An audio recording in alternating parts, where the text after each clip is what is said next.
அங்க ஒரு புதர் தெரியுது இல்லையா, இந்த புதருக்குள்ள ஒரு சிங்கம் இருக்கு.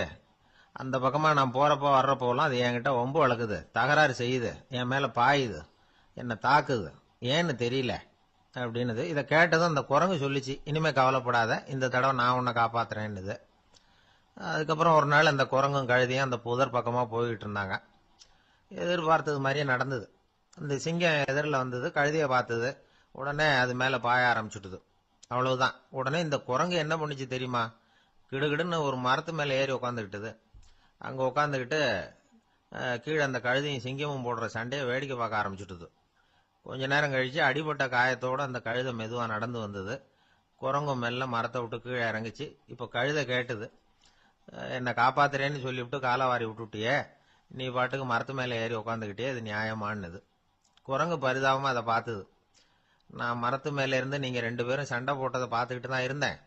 உன்னோட சத்தம் தான் அதிகமா இருந்தது, அது நீ சிரிக்கிற மாதிரி எனக்கு கேட்டுது, அதனால நீ தான் ஜெயிச்சுக்கிட்டு இருக்க போல இருக்கு அப்படின்னு நினைச்சுட்டேன்னு. இன்னைக்கு பல பேர் இப்படிதான் இருக்கிறாங்களாம். யாரு ஜெயிக்கிறாங்க யாரு தோக்குறாங்கிறத முகத்தை பார்த்து கூட கண்டுபிடிக்க முடியறதில்ல, பேசுற பேச்சை வச்சு கூட கண்டுபிடிக்க முடியறதில்ல. தோற்கிறவங்க கூட சிரிக்கிற மாதிரி முகத்தை வச்சுக்கிறான். இன்றைய மனிதர்கள் கிட்ட ஏகப்பட்ட முரண்பாடுகள். பொய் முகங்களோட உலவுகிறவர்கள் தான் அதிகம். உண்மை முகம் எங்க இருக்கு அப்படிங்கறத புரிஞ்சுக்கிட்டு நண்பர்களை தேர்ந்தெடுக்கணும் அப்படிங்கிறது ஒரு முக்கியமான கருத்து. கடவுள் இந்த உலகத்தை படைச்சுட்டு அதுக்கப்புறமும் கொஞ்ச நாள் இங்கேயே தங்கி இருந்தாராம். அப்பதான் அவருக்கு ஒரு உண்மை புரிஞ்சுதான், இந்த உலகத்துல தங்கி இருக்கிறது எவ்வளவு இடைஞ்சல்னு. தினமும் மனிதர்கள் தேடி வந்து ஏதாவது புகார் சொல்லிக்கிட்டே இருந்தாங்களாம், எனக்கு அது வேணும் இது வேணும்னு கேட்டுக்கிட்டே இருந்தாங்களாம். சில பேர் வந்தாங்க, நாங்க வந்து விவசாயம் பண்றோம், தண்ணி இல்லாம பயிர் காயுது, எங்களுக்கு மழை வேணும் அப்படின்னாங்க. அவங்க போனதும் அதுக்கப்புறம் சில பேர் வந்தாங்க, நாங்க வந்து மண்பானை செய்யறவங்க, நிறைய பானை செஞ்சு வச்சிருக்கிறோம், மழை பெஞ்சா எல்லாம் கரைஞ்சி வீணா போயிடும், அதனால இன்னைக்கு மழை பெய்யக்கூடாதுன்னாங்க. கடவுள் பார்த்தார், அவருக்கு என்ன பண்றதுன்னே தெரியல, ஏகப்பட்ட குழப்பம், தலையை பிச்சுக்கலாம் போல இருந்தது, கிட்டத்தட்ட பைத்தியம் பிடிக்கிற அளவுக்கு ஆயிட்டுது. எல்லாருடைய ஆசைகளையும் அவரால் நிறைவேற்ற முடியல, ஏன்னா ஒண்ணுக்கு ஒண்ணு முரண்பாடா இருந்தது. ஒரு நாள் தன்னுடைய அமைச்சரவையை கூட்டி ஆலோசனை கேட்டார், என்ன செய்யலாம்னு சொல்லுங்கன்னார். இது என்ன பிரமாதம், பேசாம இமயமலை அடிவாரத்தில் போய் உட்காந்துங்க, யாரும் தொந்தரவு பண்ண மாட்டாங்கன்னாங்க. அங்கேயும் மனிதர்கள் வர ஆரம்பிச்சுருவாங்களேன்னார் கடவுள். சரி அப்படின்னா சந்திரன்ல போயிருந்துக்கலாமேன்னாங்க. அங்கேயும் மனுஷன் குடி வர போறான் அப்படின்னார் கடவுள். வெகு தூரத்துக்கு அப்பால் உள்ள நட்சத்திர மண்டலத்துக்கு போயிடலான்னாங்க. இதெல்லாம் நிரந்தர தீர்வாகாது, நிரந்தரமா இந்த மனிதனுடைய தொல்லையிலிருந்து நான் விடுபடணும், அதுக்கு ஏதாவது வழி சொல்லுங்கன்னார் கடவுள். ஒரு வயசான ஆள் வந்தார், கடவுளுக்கு காதோட காதா ஒரு வழியை சொன்னார். கடவுளுக்கு முகம் மலர்ந்தது, அதுதான் சரி, அப்படியே செஞ்சுடலான்னார்.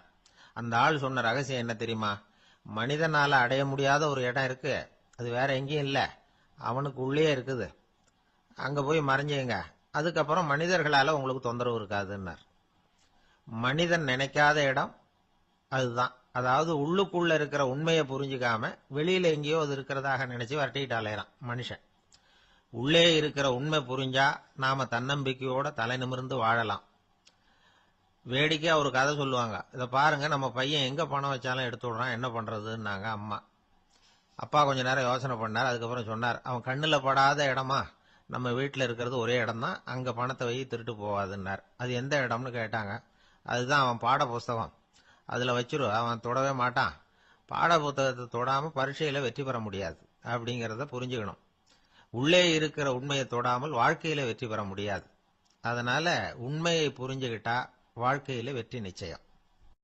2 பேர் சுவாரஸ்யமா பேசிட்டு இருக்கிறப்போ குறுக்க புகுந்து தொந்தரவு பண்றதுக்குன்னே சில பேர் இருப்பாங்க, அது ரொம்ப இடைஞ்சலா இருக்கும்.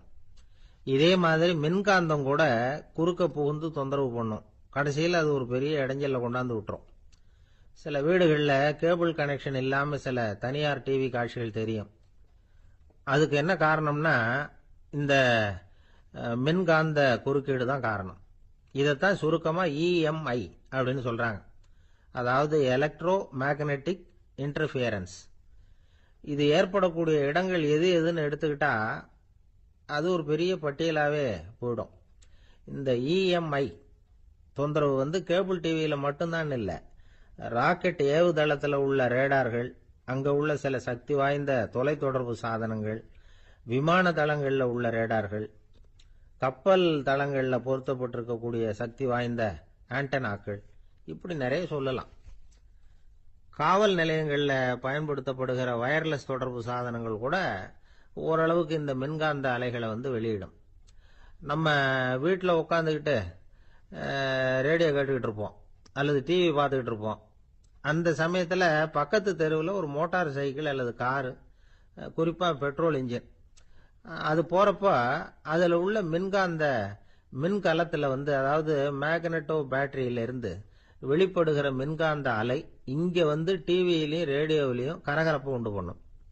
சரி, இது பெருசா என்ன இடைஞ்சல உண்டு பண்ணிட போகுது அப்படின்னு நாம அலட்சியமா நினைக்கலாம். வயசானவங்களுக்கு மறதி நோயின்னு ஒன்று வரும்ல, அல்ஷமீர், அதாவது மூளையில் உள்ள செல்கள் செயலிழந்து போயிடுறது. அது செய்ய வேண்டிய வேலையை மறந்துடும். மனைவியே எதிரில் நின்னா கூட உன்னை எங்கேயோ பார்த்தது மாதிரி தெரியுதே அப்படின்னு சொல்லிட்டு இருப்பாங்க. அப்படி ஒரு மறதி. இந்த விசித்திரமான நோய்க்கு இதுவரைக்கும் மருந்தே இல்லைன்னு வேற சொல்றாங்க. இந்த மைக்ரோ ஓவன் அப்படின்னு சொல்லக்கூடிய சமையல் அடுப்புகள் கூட மின்காந்த அலைகளை வெளியிடுது. சமயத்தில் சில தொழிற்சாலைகளில் கூட பெரிய விபத்துக்களை இந்த இஎம்ஐ உண்டு பண்ணிவிடும். இதை பற்றி தீவிரமாக சிந்திக்க ஆரம்பிச்சதே ஒரு விபத்துக்கு பிறகுதான்.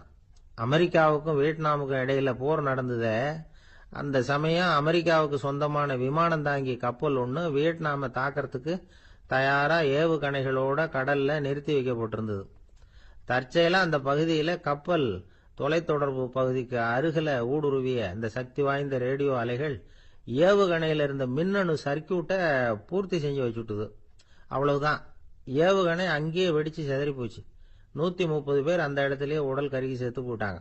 ஏகப்பட்ட பொருள்கள் நாசம். இந்த விபத்துக்கான காரணம் என்னங்கிறத உடனடியா யாராலையும் கண்டுபிடிக்க முடியல.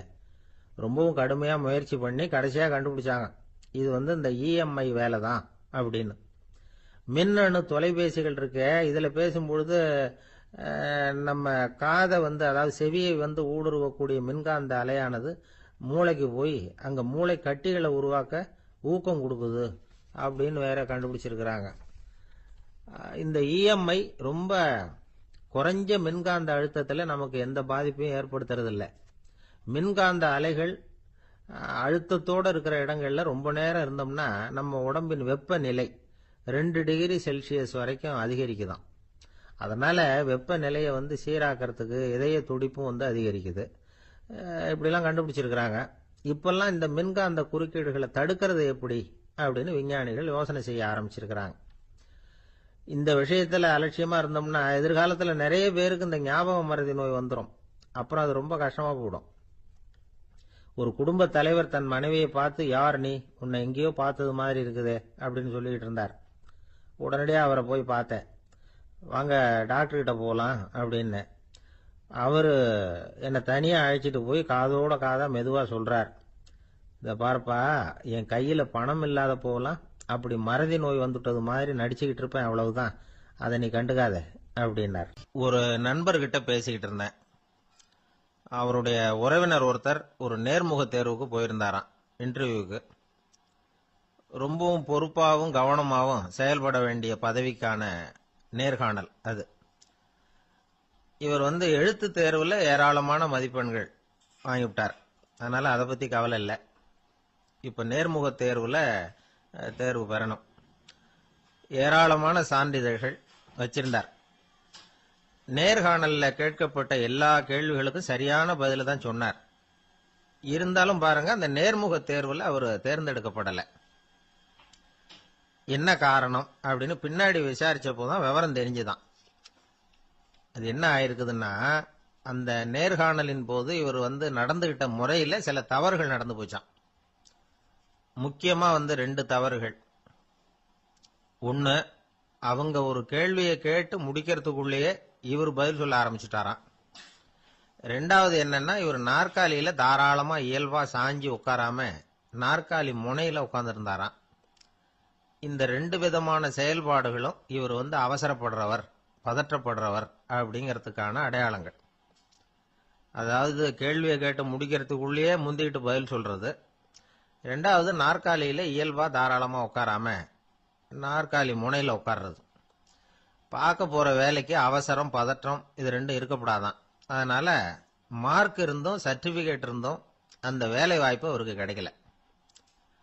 வேலை கொடுக்கறவங்க நம்ம கிட்ட இருந்து என்னதான் எதிர்பார்க்கறாங்க, இதை தெரிஞ்சு வச்சுக்கிறது நல்லது.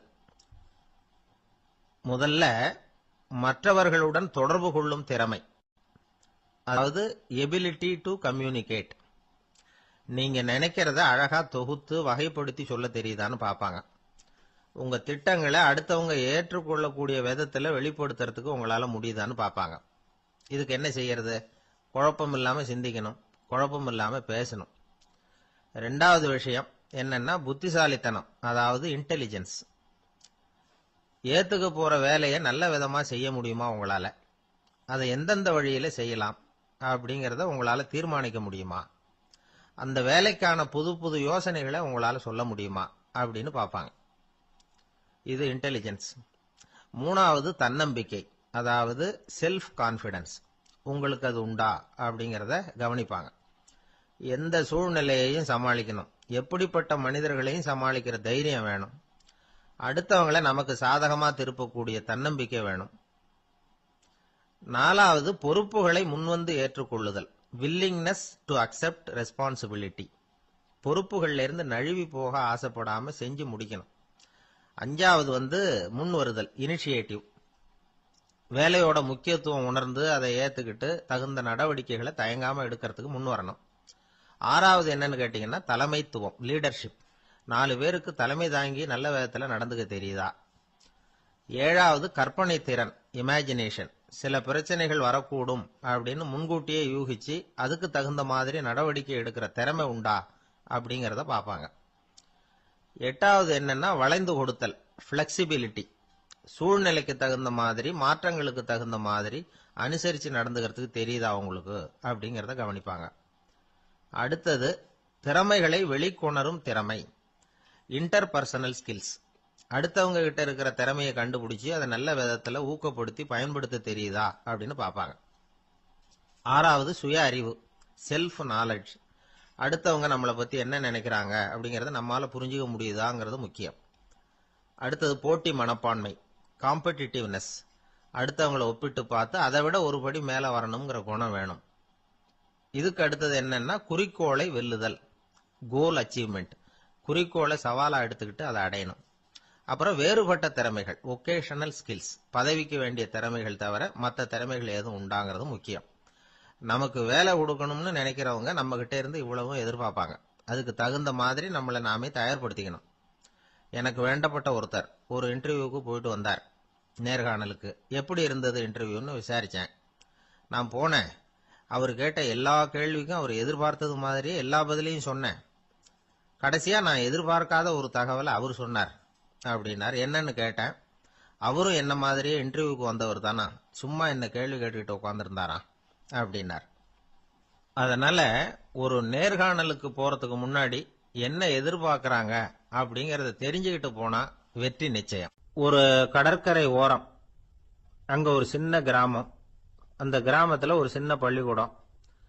கடற்கரை ஓரத்துல உள்ள ஒரு விடுதியில ஓய்வுக்காக ஒருத்தர் வந்து தங்கி இருக்கிறார். பள்ளிக்கூடத்துல ஏதோ விழா நடக்கிறது மாதிரி தெரிஞ்சுது. உடனே அவர் அந்த பக்கமா வந்தார். இங்க என்ன நடக்குதுன்னு விசாரிச்சார்.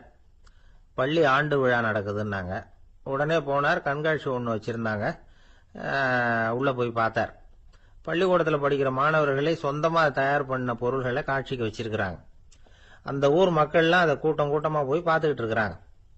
இவரும் ஆர்வமா அதையெல்லாம் பார்த்துக்கிட்டே போறார். ஒரு இடத்துல ஒரு சின்ன ரயில் செஞ்சு வச்சிருந்தாங்க, மாணவர்களே தயார் பண்ணது. மின்சாரத்தால் அது ஓடுறது மாதிரி பண்ணி வச்சிருந்தாங்க. அதுல ஒரு சின்ன பொத்தான் இருக்கும். அது அமுக்குனா ரயில் ஓடும், சுத்தி சுத்தி வரும். மாணவர்கள் எதிரில் நின்று அதுக்கு விளக்கம் கொடுத்துக்கிட்டு இருக்கிறாங்க. இவரு அதை கவனிச்சார். ரயில் ஓடுறத பார்த்தார். அங்க நின்றுகிட்டு இருந்த மாணவர்கள் கிட்ட விளையாட்டா கேட்டார், ஏன்பா இந்த ரயில் எதனால ஓடுது அப்படின்னு கேட்டார். இவரு சக்தியினால ஓடுது அப்படின்னாங்க மாணவர்கள். அது என்ன சக்தின்னு கேட்டார். அதுக்கு பேரு மின்சாரம் அப்படின்னாங்க. சரி, நீங்க மின்சாரத்தை பார்த்துருக்கிறீங்களா அப்படின்னார். நாங்க பார்த்தது இல்லைங்க, ஆனா இதை செய்யறதுக்கு எங்களுக்கு உதவி பண்ண ஆசிரியர் ஒரு பட்டதாரி, ஒரு கால் அவர் பார்த்துருக்கலாம் அப்படின்னாங்க. அவர் எங்க இருக்காருன்னு கேட்டார். இதோ அழைச்சிட்டு வர்றோம்னு ஓடினாங்க. அவர் அழைச்சிட்டு வந்தாங்க. அவர்கிட்ட ஒரு பெரியவர் கேட்டார், மின்சாரத்தை நீங்க பார்த்துருக்கிறீங்களா அப்படின்னு. மின்சாரத்தை பார்க்கறதாவது நான் பார்த்ததே இல்லை. நான் பார்த்தது அது செயல்படுற விதத்தை தான். அது விளக்க எரிய வைக்குது, ரயில ஓட வைக்குது. இது மாதிரி எத்தனையோ எந்திரங்களை செயல்பட வைக்குது. ஆனா உண்மையிலேயே அது என்னன்னு எனக்கு தெரியாது. ஒருவேளை இந்த பள்ளிக்கூடத்து தலைமை ஆசிரியருக்கு தெரிஞ்சிருக்கலாம். ஏன்னா அவர் ஒரு மேல்நிலை பட்டதாரி அப்படின்னாராம் அவரு. சரின்னு போய் தலைமை ஆசிரியரை கூப்பிட்டுக்கிட்டு வந்தாங்க. அவர்கிட்டயும் இதே கேள்வி கேட்டாராம் அவரு. மன்னிக்கணும், இந்த கேள்வி இதுவரைக்கும் யாரும் என்கிட்ட கேட்டதில்ல. சக்தியை யாரும் பார்க்க முடியாது, ஆனா அது செயல்படும் விதத்தை தான் பார்க்க முடியும் அப்படின்னாராம் அவரு. இப்போ இதுவரைக்கும் கேட்டுக்கிட்டு இருந்த பெரியவர் சிரிச்சார். சிரிச்சுட்டு சொன்னாராம், சரி, அதுக்காக ஒன்றும் கவலைப்படாதீங்க. என்னுடைய பெயர் தாமஸ் ஆல்வா எடிசன் அப்படின்னாராம். இதை கேட்டதும் அங்க இருந்தவங்களுக்கெல்லாம் அதிர்ச்சி, ஆச்சரியம். என்னது, நீங்க தானா எடிசன்? நீங்க எவ்வளவு மின்சார கருவிகளை உண்டாக்கி இருக்கிறீங்க, நீங்களா இந்த கேள்வியை கேட்டது அப்படின்னாங்களாம். ஆமா, நான் தான் கேட்கிறேன். ஏன்னா நானே மின்சாரத்தை பார்த்தது கிடையாது அப்படின்னாராம் அவரு. அன்புங்கிறது இப்படிப்பட்டது தான்ங்கிறார் ஓஷோ. அன்புங்கிறது நம்ம உடற்கூறு அமைப்பில் இல்லை, அது நம்ம உடம்புல உள்ள சுத்த சக்தியின் வெளிப்பாடு. அதை உணரத்தான் முடியுமே தவிர பார்க்க முடியாது. அன்பே உன்னை நான் என் இருதயத்தில் வச்சிருக்கிறேன் அப்படின்னு எல்லாம் சொல்லுவான். இதெல்லாம் சும்மா. இது டாக்டர்கள் சொல்ற இருதயம் கிடையாது. அது ரத்தத்தை தள்ளுகிற ஒரு கருவி, அவ்வளவுதான். ஞானிகள் சொல்லுகிற இதயம் வேற, அது கண்ணுக்கு புலப்படாத ஒரு சக்தி. என்னுடைய இதயம் ரொம்ப விசாலமானது சார் அப்படின்னார் ஒருத்தர். அப்படிங்களான்னு ரொம்ப மரியாதையா, ஆமாங்க, டாக்டர் அப்படிதான் சொல்றார், கொஞ்சம் வீங்கி போய் பெருசா இருக்குதான் அப்படின்னார். ஒரே ஒரு ஊர், அந்த ஊருக்கு பேரு கொடையாளிப்பட்டி. அந்த பேருக்கு தகுந்த மாதிரி தான் அந்த ஊர் மக்களும். யார் என்ன கேட்டாலும் இல்லைன்னு சொல்லாம கொடுப்பாங்க. கொடையாளிகள் நிறைந்த ஊர். இனாமா மட்டும் இல்ல, கடனாவும் பணம் கொடுப்பாங்க. யாருக்காவது அவசரமா பணம் தேவைப்பட்டதுன்னு வச்சுக்கோங்க, அந்த ஊருக்கு போய் வாங்கிக்கலாம். பத்திரம் தேவையில்லை, சாட்சி தேவையில்லை, ஜாமீன் தேவையில்லை, எந்த உத்தரவாதமும் கேட்காம பணம் கொடுத்துருவாங்க. நம்மால் ஒருத்தனுக்கு பணம் தேவைப்பட்டது. சொந்த பந்தம்லாம் கேட்டு பார்த்தா யாரும் கொடுக்கற வழியா தெரியல. எல்லாரும் அவங்கவுங்க சௌரியத்தை பாக்குறவங்க, அடுத்தவங்க சௌரியத்தை பத்தி கவலைப்படாதவங்க. இவன் எல்லாரையும் கேட்டு பார்த்துட்டு சோர்ந்து போய் உக்காந்துட்டான். அந்த நேரம் தான் கொடையாளிப்பட்டியை பத்தி கேள்விப்பட்டான். அப்படி ஒரு ஊர் இருக்கிறது தெரிஞ்சதும் அந்த ஊருக்கு வழி கேட்டுக்கிட்டு ஒரு நாள் புறப்பட்டு போனான். வயல்காட்டு வழியா போக வேண்டியிருந்தது. மெதுவா நடந்து ஊர் எல்லைக்கு வந்துட்டான். ரெண்டு பக்கமும் விவசாய வேலைகள் மும்முரமா நடந்துகிட்டு இருக்குது. ஏறு உழுதுகிட்டு இருக்கிறாங்க. அப்ப அங்க ஒரு ஆளை பாம்பு கடிச்சுட்டுது. பக்கத்துல வேலை செஞ்சுக்கிட்டு இருந்தவங்க ஓடி வந்தாங்க. அவசரமா செய்ய வேண்டிய முதல் உதவியெல்லாம் செஞ்சு பார்த்தாங்க, பலன் இல்லை. அந்த ஆள் செத்து போட்டான். அவன் செத்து விட்டான்னு தெரிஞ்சதும் அவனை தூக்கி வரப்பு மேல போட்டுட்டு எல்லாரும் அவங்கவுங்க வேலையை கவனிக்க ஆரம்பிச்சிட்டாங்க. அங்க ஒரு ஆளு இவனை பார்த்து சொன்னான், ஐயா, நீங்க போற வழியில இவன் சொந்தக்காரன், இவனுக்கு சோறு கொண்டுகிட்டு வருவான், இவன் இங்க செத்துட்டான்னு அவன்கிட்ட சொல்லிவிடுங்க அப்படின்னா. இவனுக்கு ரொம்ப ஆச்சரியம். என்னடா இது, பாம்பு கடிச்சுட்டுதுன்னதும் பதறி அடிச்சுக்கிட்டு ஓடி வந்தாங்க, செத்துட்டான்னதும் பேசாம தூக்கி போட்டுட்டு போயிட்டாங்க அப்படின்னு நினைச்சுக்கிட்டே நடந்து போறான். எதிரில் சோறு கொண்டுகிட்டு ஒரு ஆள் வந்தான். இவன் விவரத்தை சொன்னான். அங்க உங்க சொந்தக்காரன் பாம்பு கடிச்சு செத்து போட்டான் அப்படின்னா. அவன் கொஞ்ச நேரம் அமைதியா நின்னான்.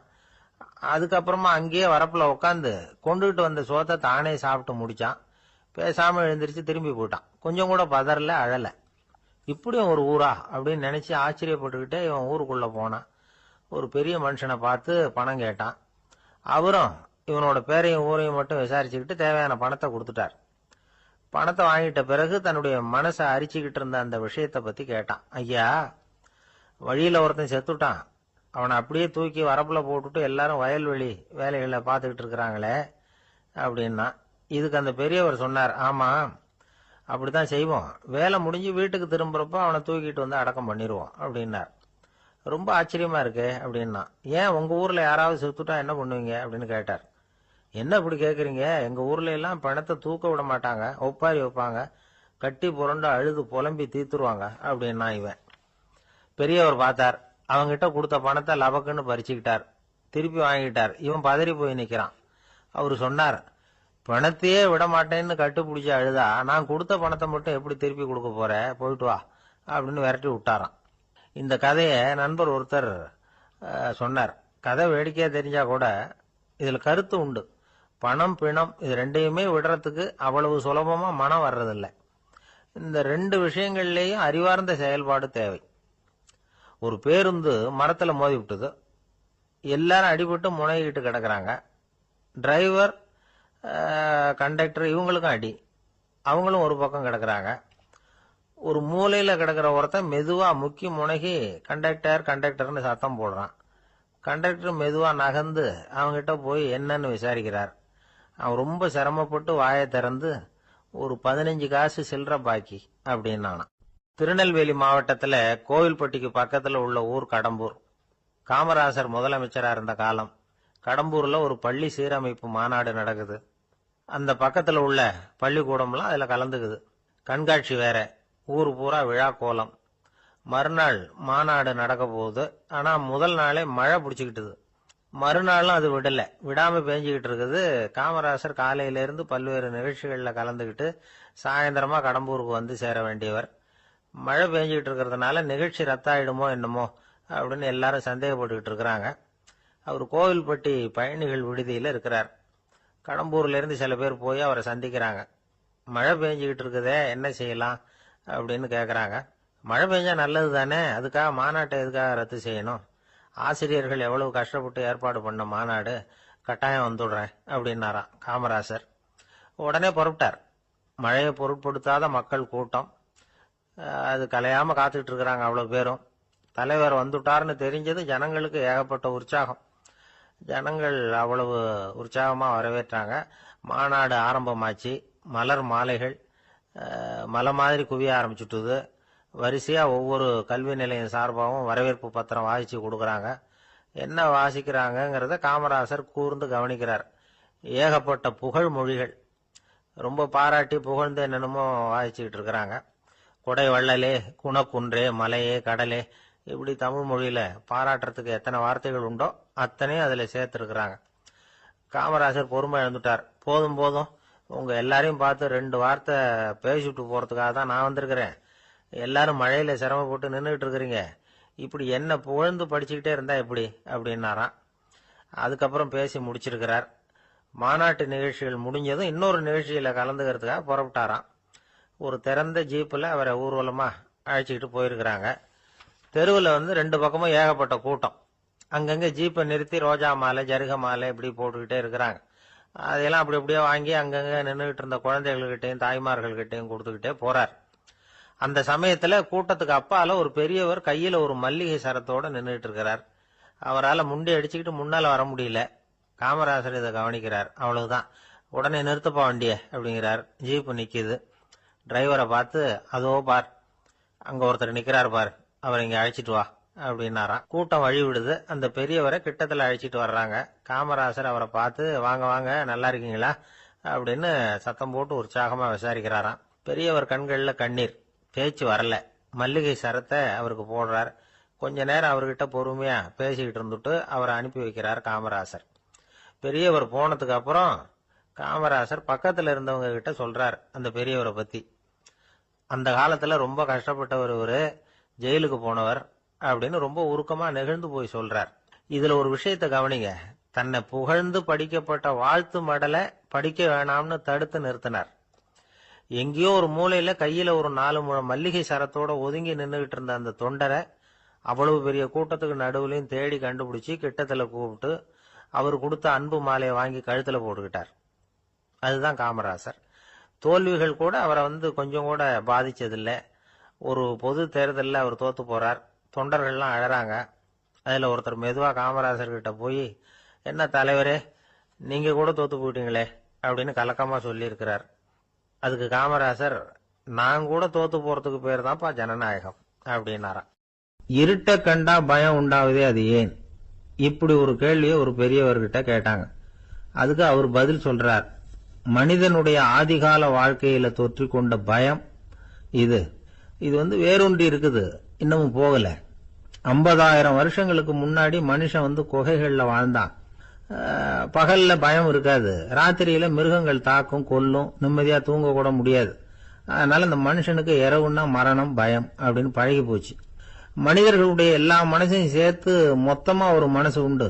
மனிதர்களுடைய நினைவு இந்த மொத்த மனசுல பதிஞ்சிருக்கு, பரவுது.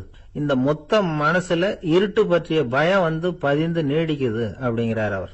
இந்த காலத்துல இரவை பகலாக்கிறதுக்கு எவ்வளவு விளக்குகள்லாம் வந்தாச்சு. ராத்திரியிலேயும் மிருகங்கள் தாக்குங்கிற நிலைமை இல்ல. பாதுகாப்பான வீடுகள் விலங்குகளும் விலகி போயிட்டு, விலங்குகள்லாம் விலகி போயிட்டு, வீடுகளும் பாதுகாப்பா இருக்குது. சரி, இருந்தாலும் அந்த பழங்கால பயம் இருட்டு பயம் இன்னமும் மனுஷனை விட்டு போகல. இன்னொரு விஷயம் என்னன்னா, இருட்டில இருந்து வெளிச்சத்துக்கு வராத மனிதர்கள் இன்னைக்கு அதிகம். ஒரு ஆளு ஆத்துக்கு மீன் பிடிக்கிறதுக்காக போனான், இன்னும் விடியல, அதுக்குள்ள வலையை எடுத்துட்டு கிளம்பி போயிட்டான். வெளிச்சம் வர்றதுக்கு முன்னாடியே போய் சேர்ந்துட்டான். விடிகிற வரைக்கும் என்ன பண்றது, சும்மா கரையிலேயே உட்காந்து காலாட்டிட்டு இருக்கிறான். காலில் ஏதோ ஒரு சின்ன மூட்டை தட்டுப்பட்டது. இருட்டுல அது என்னன்னு சரியா தெரியல. மூட்டைக்குள்ள சின்ன சின்ன கல்லா நிறைஞ்சி இருக்குது. சும்மா பொழுது போகணுமேங்கிறதுக்காக இவன் அந்த மூட்டைக்குள்ள இருந்து ஒவ்வொரு கல்லா எடுத்து ஆத்துல வீசிக்கிட்டு இருக்கிறான். விடிகிற வரைக்கும் வேற வேலை இல்லைங்கிறதுனால எப்படி செஞ்சுக்கிட்டே உட்காந்துருக்கிறான். கிழக்க மெதுவா வெளிச்சம் தெரிய ஆரம்பிச்சது. பொழுது விடியறதுக்கான அறிகுறி. இதுக்குள்ள அந்த மூட்டையில இருந்த எல்லா கல்லையும் எடுத்து வீசி எறிஞ்சுட்டான். கடைசியா ஒரே ஒரு கல்லு மட்டும்தான் கையில பாக்கி இருந்தது. வெளிச்சம் வந்ததும் அந்த கல்லை பார்த்தான், அப்படியே திகைச்சு போயிட்டான்.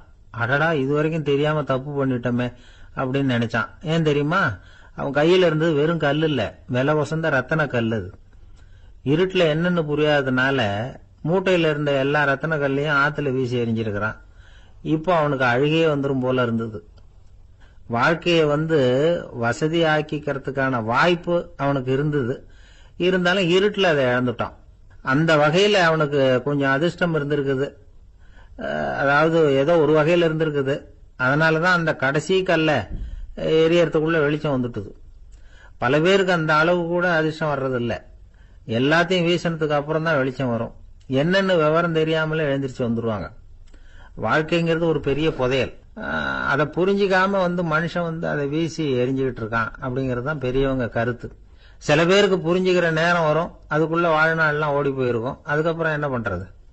நம்மால் ஒருத்தன் கையில ஒரு சின்ன பையோட வந்துகிட்டு இருந்தான். பைய உள்ள ஏகப்பட்ட நகைகள், ரத்தன கல் எல்லாம் இருக்கு.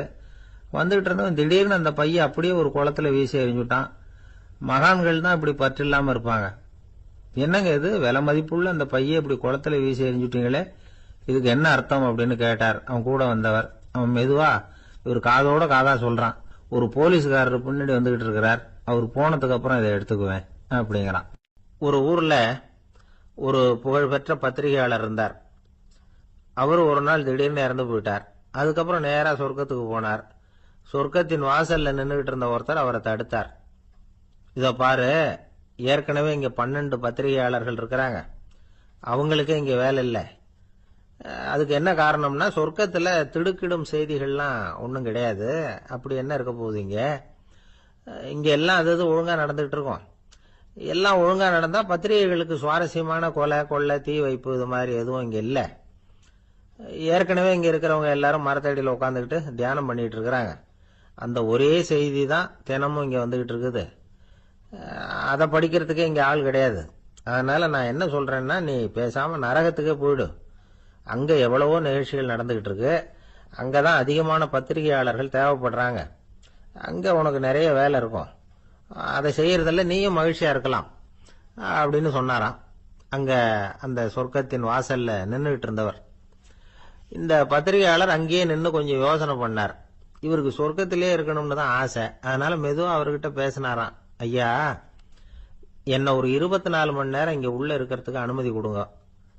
இங்க இருக்கிற பல பத்திரிகையாளர்களை எனக்கு தெரியும். அவங்கள சில பேரை சமாதானப்படுத்தி மெதுவா பேசி நரகத்துக்கு அனுப்பி வச்சுடுறேன். நான் இங்க இருந்துக்கிறேன். உங்க கணக்குப்படி 12 பேருக்கு மேல இங்க தாண்டாது, அப்படி பாத்துக்கிறேன் அப்படின்னாராம். அவரும் யோசனை பண்ணி பார்த்துட்டு, சரி அப்படியே உனக்கு அனுமதி கொடுக்குறேன், ஆனா ஒரு விஷயம், 24 மணி நேரம் தான் அனுமதி, அதுக்குள்ள எல்லாம் நடக்கணும் அப்படின்னு இருக்கார். சரின்னு சொல்லிவிட்டு இந்த பத்திரிகையாளர் உள்ள போனார். யோசனை பண்ணார். திட்டம் போட்டு ஒரு பொருளையை கிளப்பி விட்டார். சக பத்திரிகையாளர்களை எல்லாம் கூப்பிட்டு சொன்னாராம், இத பாருங்க, நரகத்துல ஒரு பெரிய தினசரி பேப்பரை கொண்டுகிட்டு வர்றதுக்காக திட்டம் போட்டுக்கிட்டு இருக்காங்க.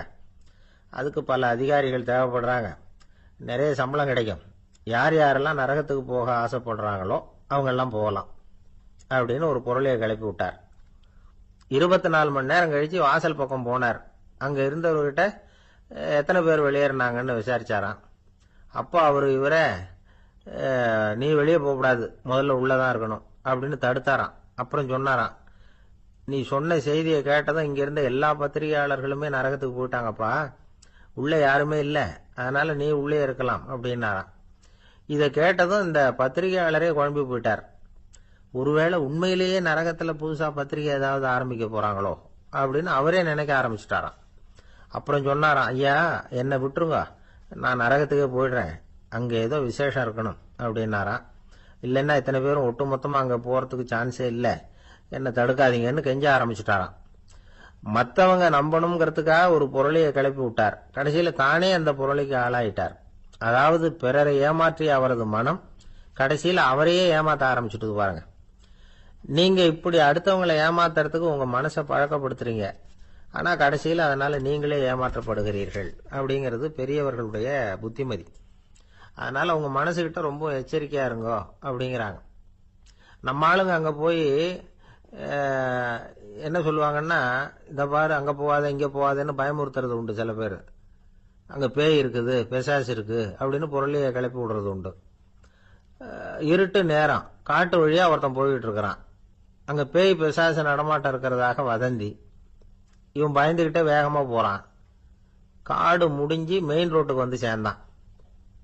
அப்பாடா, ஒரு பஸ் நின்றுட்டு இருக்கு தனியா. இருட்டுல லேசா தெரிஞ்சது. ஓடி போய் ஏறி உள்ள உட்காந்துக்கிட்டான்.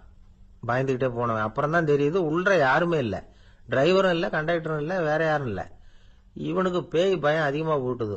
ஏன்னா நடு ராத்திரி. இந்த நேரம் பார்த்து அந்த பஸ் தானே நகர ஆரம்பிச்சுதான். இவனுக்கு இன்னும் பயம் அதிகமா போட்டுது. ஏன்னா டிரைவர் சீட்டு காலியா இருக்கு, பஸ் நகருது. இவன் உடம்பு பூரா நடுங்க ஆரம்பிச்சுட்டுது. வீல்னு கத்தலாமான்னு பார்த்தான். அந்த நேரம் பார்த்து அவன் தோல்ல ஒரு கை விழுந்துதான். திடுக்கிட்டு திரும்பி பார்த்திருக்கிறான். அங்க டிரைவர் நிக்கிறார். அவரு சொன்னாராம், ஏன்பா ஏற்கனவே பஸ் பிரேக் டவுன், நாங்கெல்லாம் பின்னாடி இறங்கி நின்று தள்ளிட்டு இருக்கிறோம், நீ மட்டும் ஜாலியா ஏறி உக்காந்துக்கிட்டியா, இறங்கி வந்து தள்ளப்பா அப்படின்னாராம். ஒரு ஊர்ல ஒருத்தர் இருந்தான். ஒரு நாள் காலையில எழுந்திருச்சான். ஒரு 10 ரூபாய் எடுத்து சட்டை பையில வச்சுக்கிட்டான். கடை தெருவுக்கு புறப்பட்டான். காய்கறி வாங்கறதுக்காக அவன் போறான். காய்கறி சந்தைக்கு போய் சேர்ந்தான். கத்திரிக்காய் 1/4 கிலோ கொடுங்கன்னா கொடுத்தாங்க. காசு கொடுக்கறதுக்காக சட்டை பையில கையை விட்டான். பணத்தை காணும். 10 ரூபாய் சட்டை பையில வச்சுக்கிட்டு தான் வந்தான். அது இப்ப அங்க இல்ல. வழியில் எங்கேயும் அது விழுந்துட்டு போட்டுருக்கு. அல்லது யாராவது திருடர்கள் தெரியாம அதை எடுத்துக்கிட்டு போட்டாங்களா என்னன்னு தெரியல. எப்படியோ 10 ரூபாய் அவன் இழந்துட்டான். கையில காசு இல்லை. அதனால கத்திரிக்காயை திருப்பி கொடுத்துட்டு கவலையோட வீட்டுக்கு திரும்பி வந்தான். அதையே நினைச்சுக்கிட்டு இருந்தான். அவனுக்கு துக்கம் அதிகமா போச்சு. அழ ஆரம்பிச்சுட்டான். காய்கறிகள் வாங்கிட்டு வந்து ஆனந்தமா சமைச்சு சாப்பிடலாம்னு நினைச்சோம், அது முடியாம போச்சேங்கிற கவலை அவனுக்கு. அதனால அதை மறக்கவே முடியல. இது நடந்து கொஞ்ச நாள் ஆச்சு. அதே மனுஷன் இன்னொரு நாள் அதே மாதிரி புறப்பட்டான். பணத்தை எடுத்து பையில வச்சுக்கிட்டான். காய்கறி சண்டையை நோக்கி போய்கிட்டு இருக்கிறான். இப்போ வழியில ஒரு ஏழை பையனை பார்த்தான். தம்பி எங்க போற அப்படின்னு கேட்டான். ஐயா பள்ளிக்கூடத்துக்கு போயிட்டு இருக்கிறேன் அவன். சரி, அதுக்கே இவ்வளவு கவலையோட போயிட்டு இருக்கிற அப்படின்னு விசாரிச்சான் அவன். ஐயா நான் ரொம்ப ஏழை, வீட்டுல வசதி இல்லை, பரீட்சைக்கு பணம் கட்டணும், இன்னைக்கு கடைசி நாள், என்ன செய்யறதுன்னு தெரியலன்னா. இவன் பார்த்தான். தாங்கிட்ட இருக்கிற பணத்தை எடுத்து அந்த பையன்கிட்ட கொடுத்தான். இதை வச்சுக்கோ, உடனே பணத்தை கட்டு, நல்லா படி, பரீட்சை எழுது அப்படின்னு சொல்லிவிட்டு திரும்பி வந்துட்டான். வெறுங்கையோட திரும்பி வந்தும் வீட்டுல கேக்குறாங்க எங்க காய்கறின்னு வழக்கம் போல கேட்டாங்க. இவன் நடந்ததை சொன்னான். இப்போ வீட்டுல இருந்தவங்க அவங்ககிட்ட ஒரு கேள்வி கேட்டாங்க.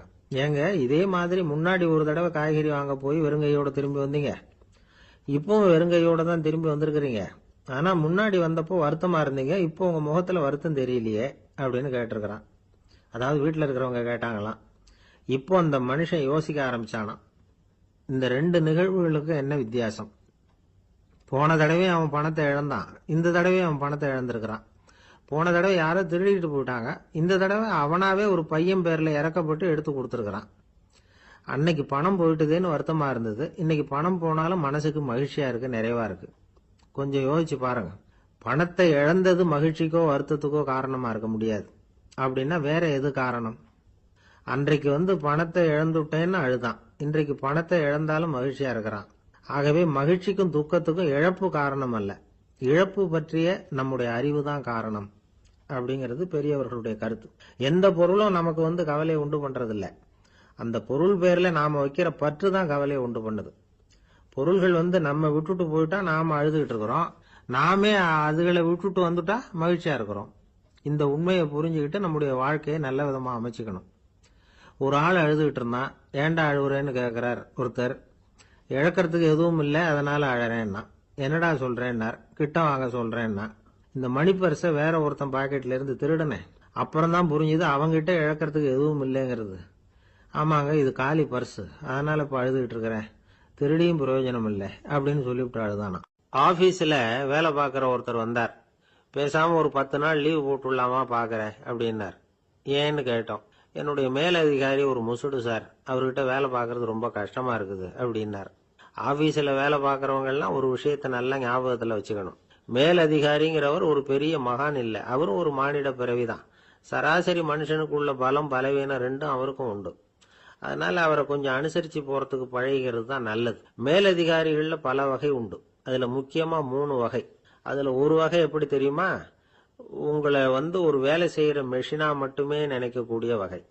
இவங்கெல்லாம் எப்படின்னா, எங்கேயாவது வெளியூர் போயிருந்தா கூட அங்கிருந்து போன் பண்ணுவாங்க, அந்த வேலை என்னாச்சு, இந்த வேலை என்னாச்சு அப்படின்னு. இவங்களுக்கெல்லாம் உங்க நலனை பத்தியோ உங்க குடும்பத்தை பத்தியோ அக்கறை இருக்காது. நீங்க சொல்ற யோசனை எதுவும் இவங்க கிட்ட எடுபடாது. கொடுத்த வேலையை பாரு, நீ எனக்கு புத்தி சொல்ல வேணாம் அப்படிம்பாங்க. இவங்களை அனுசரிச்சு போறதுக்கு ஒரே வழி, இவங்க எதை சொன்னாலும் சரின்னு சொல்லிவிட்டு வேலையை கவனிக்க வேண்டியதுதான். இவங்க கிட்ட வேற எந்த கேள்வியும் கேட்டுக்கிட்டு இருக்கக்கூடாது. ஆமா சாமி போடுறது கௌரவ குறைச்சல் இல்ல, அது ஒரு அலுவலக சௌகரியம், அவ்வளவுதான். இன்னொரு வகையான மேலதிகாரிகள் எப்படி தெரியுமா? இவங்கெல்லாம் ஆபீஸ் வேலையை பத்தி அதிகமா கவலைப்பட்டுக்கிட்டு இருக்க மாட்டாங்க. தங்களுடைய சொந்த இமேஜ் பாதிக்கப்படக்கூடாதுங்கிறதுலயே கவனமா இருப்பாங்க. இவங்கெல்லாம் அடிக்கடி உங்க நலனை விசாரிப்பாங்க. அதே மாதிரி நீங்களும் அவரை விசாரிக்கணும்னு எதிர்பார்ப்பாங்க. இந்த ரக அதிகாரிகளுக்கெல்லாம் புது வருட வாழ்த்து அனுப்பலாம், பிறந்த நாள் வாழ்த்து அனுப்பலாம். அவருக்கு எங்கேயாவது ஒரு பாராட்டு விழா நடந்தா முதல் வரிசையில போய் உட்காந்து உங்க முகத்தை காட்டலாம். ஆபீஸ் வேலையை மட்டுமே பார்க்கிற பணியாளர்கள் இது மாதிரி அதிகாரிகள் கிட்ட நல்ல பேர் வாங்க முடியாது. இன்னொரு வகையான மேலதிகாரிகள் உண்டு. அவங்க எப்படின்னா, ஆபீஸ் வேலையை பத்தியும் கவலைப்பட மாட்டாங்க, தனக்கு கீழே வேலை பார்க்கறவங்கள பத்தியும் கவலைப்பட மாட்டாங்க. எக்காரணம் கொண்டும் தன்னுடைய பொசிஷனுக்கு ஆபத்து வந்துடக்கூடாதுன்னே நினைக்கக்கூடியவங்க இவங்க. இவங்களால கடுமையான வேலை செய்யவும் முடியாது, தீர்மானிக்கவும் முடியாது. எந்த முடிவையும் எடுக்காம அப்படியே தள்ளி போட்டுக்கிட்டே போடுவாங்க எல்லாத்தையும். இதனால என்ன ஆகும்னா, இவருக்கு கீழே வேலை பார்க்கிற உங்களுக்கு பொறுப்பு அதிகமாயிடும். இவங்க கிட்ட போய் பிரச்சனையை மட்டும் சொல்லி பிரயோஜனம் இல்லை, அதுக்கான முடிவுகளை நீங்களே சொல்லணும். அப்பதான் இது மாதிரி அதிகாரிகள் கிட்ட நல்ல பேர் வாங்கலாம். அட்லீஸ்ட் கெட்ட பேர் வாங்காமலாவது காலம் தள்ளலாம். ஆபீஸ்ல வேலை பார்க்கறவங்க முக்கியமா சில விஷயங்களை ஞாபகத்துல வச்சுக்கணும். ஆபீஸ்ல நடக்கிற நல்லது கெட்டது எதுவா இருந்தாலும் உடனடியா மேலதிகாரி கிட்ட தெரிவிக்கிறது நல்லது. 3வது மனிதர் மூலமா அதை அவர் தெரிஞ்சுக்கிறது அவ்வளவு நல்லது இல்லை. எந்த மேல் அதிகாரியுமே தான் இந்த சர்பாஸ் செய்யப்படுறத விரும்புறதில்லை. அதனால அவருக்கு தெரியாம மேலிடத்துக்கு மணி எழுதி போடக்கூடாது. அப்படி எழுதி போடுறவங்க சில பேர் இருக்கிறாங்க. நீங்களும் உங்க மேலதிகாரியும் தொழில் ரீதியா ஒரே படிப்பு படிச்சவரா இருக்கலாம். அப்படி இருந்ததுன்னா அட்ஜஸ்ட் பண்ணி போறது கொஞ்சம் கஷ்டம்தான். இதை மனசுல வச்சுக்கிட்டு நடந்துக்கணும். உங்களுக்கும் அவருக்கும் அபிப்பிராய பேதமா, அது அவருக்கும் உங்களுக்கும் உள்ள தனிப்பட்ட பிரச்சனை, அதை விளம்பரப்படுத்திட்டு இருக்க கூடாது. அது அவருடைய கோபத்தை கிளறும். உங்க மேலதிகாரி உங்க கூட படிச்சவரா இருக்கலாம், அதுக்காக அவர் எல்லாருக்கும் முன்னாடி அடைய கிச்சாமி எப்படிடா இருக்க அப்படின்லாம் கேட்டுக்கிட்டு இருக்க கூடாது. பொதுவா யாரும் அதை விரும்புறதில்ல. இவ்வளவையும் உங்க மனசுல வச்சுக்கிட்டு கொஞ்சம் சாமர்த்தியமா நடந்துகிட்டீங்கன்னா ஆபீஸ் உங்களுக்கு அவஸ்தையா இருக்காது, ஆனந்தமா இருக்கும். ஒரு மேலதிகாரி தன்கிட்ட வேலை பார்க்கிற ஒருத்தரை பத்தி ரொம்ப பெருமையா சொன்னாராம். எங்க ஆபீஸ்ல எவ்வளவோ பேர் வேலை பார்க்கறாங்க, எல்லாரும் தினமும் ஏதாவது பிரச்சனைகளை சொல்லிட்டு இருப்பாங்க. ஆனா இவர் ஒருத்தர் மட்டும்தான் இது வரைக்கும் என்கிட்ட எந்த பிரச்சனையும் சொன்னதே இல்லை. அவர் பாட்டுக்கு வருவார், வேலை பார்ப்பார், போயிடுவார் அப்படின்னாராம். நான் உடனே அவ்வளவு பெருமைக்குரிய அந்த ஊழியரை பார்த்து கேட்டேன், ஏன்பா உன்னுடைய மேலதிகாரி கிட்ட நீ எந்த பிரச்சனையும் கொண்டுகிட்டு போறதே இல்லையாமே அப்படின்னு கேட்டேன். அதுக்கு அவர் சொல்றாரு, ஆமாங்க, அது ஏன்னா அவரால் எந்த பிரச்சனையுமே தீர்க்க முடியாதுங்கிறது எனக்கு நல்லா தெரியும், அதனால அப்படி செய்யறேன், வேற ஒண்ணும் இல்லை அப்படின்னார் ரொம்ப பொறுமையா. இப்பெல்லாம் நம்ம ஊர்ல மாமியார் மருமகள் ஒருத்தர் நல்லா புரிஞ்சுக்கிட்டு நல்ல விதமா தான் இருக்கிறாங்க பல இடத்துல.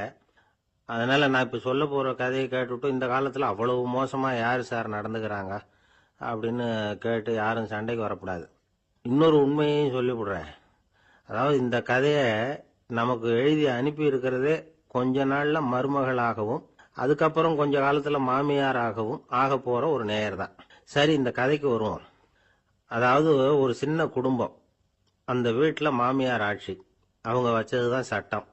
புள்ளையண்டான் எப்படின்னா, அம்மா சொல்றதையும் கேட்டுக்குவான், மனைவி சொல்றதையும் கேட்டுக்குவான். நமக்கு என்னத்துக்கு வம்புங்கிற டைப். மருமகள் பேர்ல குறை கண்டுபிடிக்கிறதுலயே அந்த மாமியாருக்கு ஒரு சுவாரஸ்யம். சின்ன சின்ன விஷயத்துல எல்லாம் குத்தம் கண்டுபிடிச்சுக்கிட்டே இருக்கிறாங்க. பொதுவா எல்லாரும் எப்படின்னா ஏதாவது ஒரு காரணத்துக்காக சண்டை போட்டுக்கிட்டு இருப்பாங்க. அந்த அம்மா எப்படின்னா ஏதாவது ஒரு சண்டையை போடுறதுக்காக காரணத்தை தேடிட்டு இருப்பாங்க. அப்படி ஒரு மனசு. அந்த மருமக பொண்ணு பாவம் பயந்து பயந்து ஒவ்வொரு காரியமும் செஞ்சுக்கிட்டு வந்தது. இப்படியே பல வருஷம் ஓடி போட்டுது. அந்த மாமியாருக்கும் ரொம்ப வயசாயிட்டுது. இருந்தாலும் அந்த பழைய சுபாவம் மட்டும் மாறவே இல்லை. திடீர்னு ஒரு நாள் பக்கவாதம் வந்து அந்த அம்மாவுக்கு ஒரு பக்கம் கை கால் இழுத்துக்கிட்டுது. வாய் சுத்தமா பேச முடியாம போயிட்டுது. சத்தம் மட்டும் வரும். ஒரு பக்கத்து கை காலை அசைக்க முடியும். பேசுறதெல்லாம் கையால தான், அதாவது கை சைகையால. இப்படிப்பட்ட நிலைமையில கூட அந்த பொண்ணு தண்ணியோ பாலோ இவங்க எதிரில் கொண்டாந்து வச்சா அதை வேணும்னே தட்டி விட்டுட்டு ஒம்பு வளர்க்கறது. அதுக்கப்புறம் அந்த பொண்ணு தரையை சுத்தப்படுத்தும்ல, அதை பார்த்து ரசிக்கிறது. இருந்தாலும் அந்த பொண்ணு இதையெல்லாம் பெருசுப்படுத்தாம ரொம்ப பொறுமையா தான் இருந்தது. ஒரு நாள் வீட்டில் வச்சிருந்த பாலை பூனை குடிச்சிட்டு போயிட்டுது. வயசான காலத்துல இந்த அம்மா பால் இல்லாம கஷ்டப்படுவாங்களே அப்படின்னு நினைச்சு பக்கத்து வீட்டுல போய் கொஞ்சம் பால் வாங்கிட்டு வந்து காய்ச்சி மாமியார் முன்னாடி கொண்டாந்து வச்சுது அந்த பொண்ணு. வழக்கம் போல அந்த அம்மா பாலை தட்டி விட்டுட்டாங்க. இது அந்த மருமக பொண்ணு கவனிச்சுட்டுது. இவ்வளவு நாள் பொறுமையா இருந்த இந்த மருமகளுக்கு இன்னைக்கு இதை பார்த்துதான் அசாத்திய கோபம் வந்துட்டுது. கதவுக்கு பக்கத்துல சாத்தி வச்சிருந்த உலக்கையை எடுத்து மாமியார் தலையில போட, அது குறி தவறி கழுத்துல பட, அந்த அம்மா கழுத்தை பிடிச்சிக்கிட்டு ஊன்னு கத்த, இந்த பொண்ணு ஒன்னும் அலட்டிக்காம உலக்கையை எடுத்து மறுபடியும் கதவு பக்கம் சாத்தி வச்சுட்டு அது பாட்டுக்கு நடந்து போயிட்டுது. இருந்தாலும் மனசுக்குள்ள லேசா ஒரு பயம். கணவன் வீட்டுக்கு வந்ததும் என்ன விஷயம்னு கேட்டா எப்படி சமாளிக்கிறது. அன்னைக்குன்னு பார்த்து ரொம்ப நேரம் கழிச்சு வீடு வந்து சேர்ந்தான் கணவன். உடனே அந்த அம்மா புகார் பண்ண ஆரம்பிச்சுட்டுது. பேச்சுதான் வராத, அதனால ஒரு பக்கத்து கையால சைகை காட்டுது. கதவுக்கு பக்கத்துல இருந்த உலக்க பக்கமா கையை நீட்டி காட்டி, அப்படியே அந்த கைய தன் கழுத்துக்கு பின்பக்கமா சுத்தி காட்டி நாக்க வெளியில நீட்டி நடந்த விஷயத்த புரிய வைக்கிறதுக்கு முயற்சி பண்ணுது. இவனுக்கு ஒன்னும் புரியல. என்ன சொல்றாங்க அம்மா அப்படின்னு மனைவி கிட்ட கேக்குறான். அதுக்கு அந்த பொண்ணு ரொம்ப புத்திசாலித்தனமா, என்னங்க உங்க அம்மா சொல்றது உங்களுக்கு இன்னும் புரியலையா?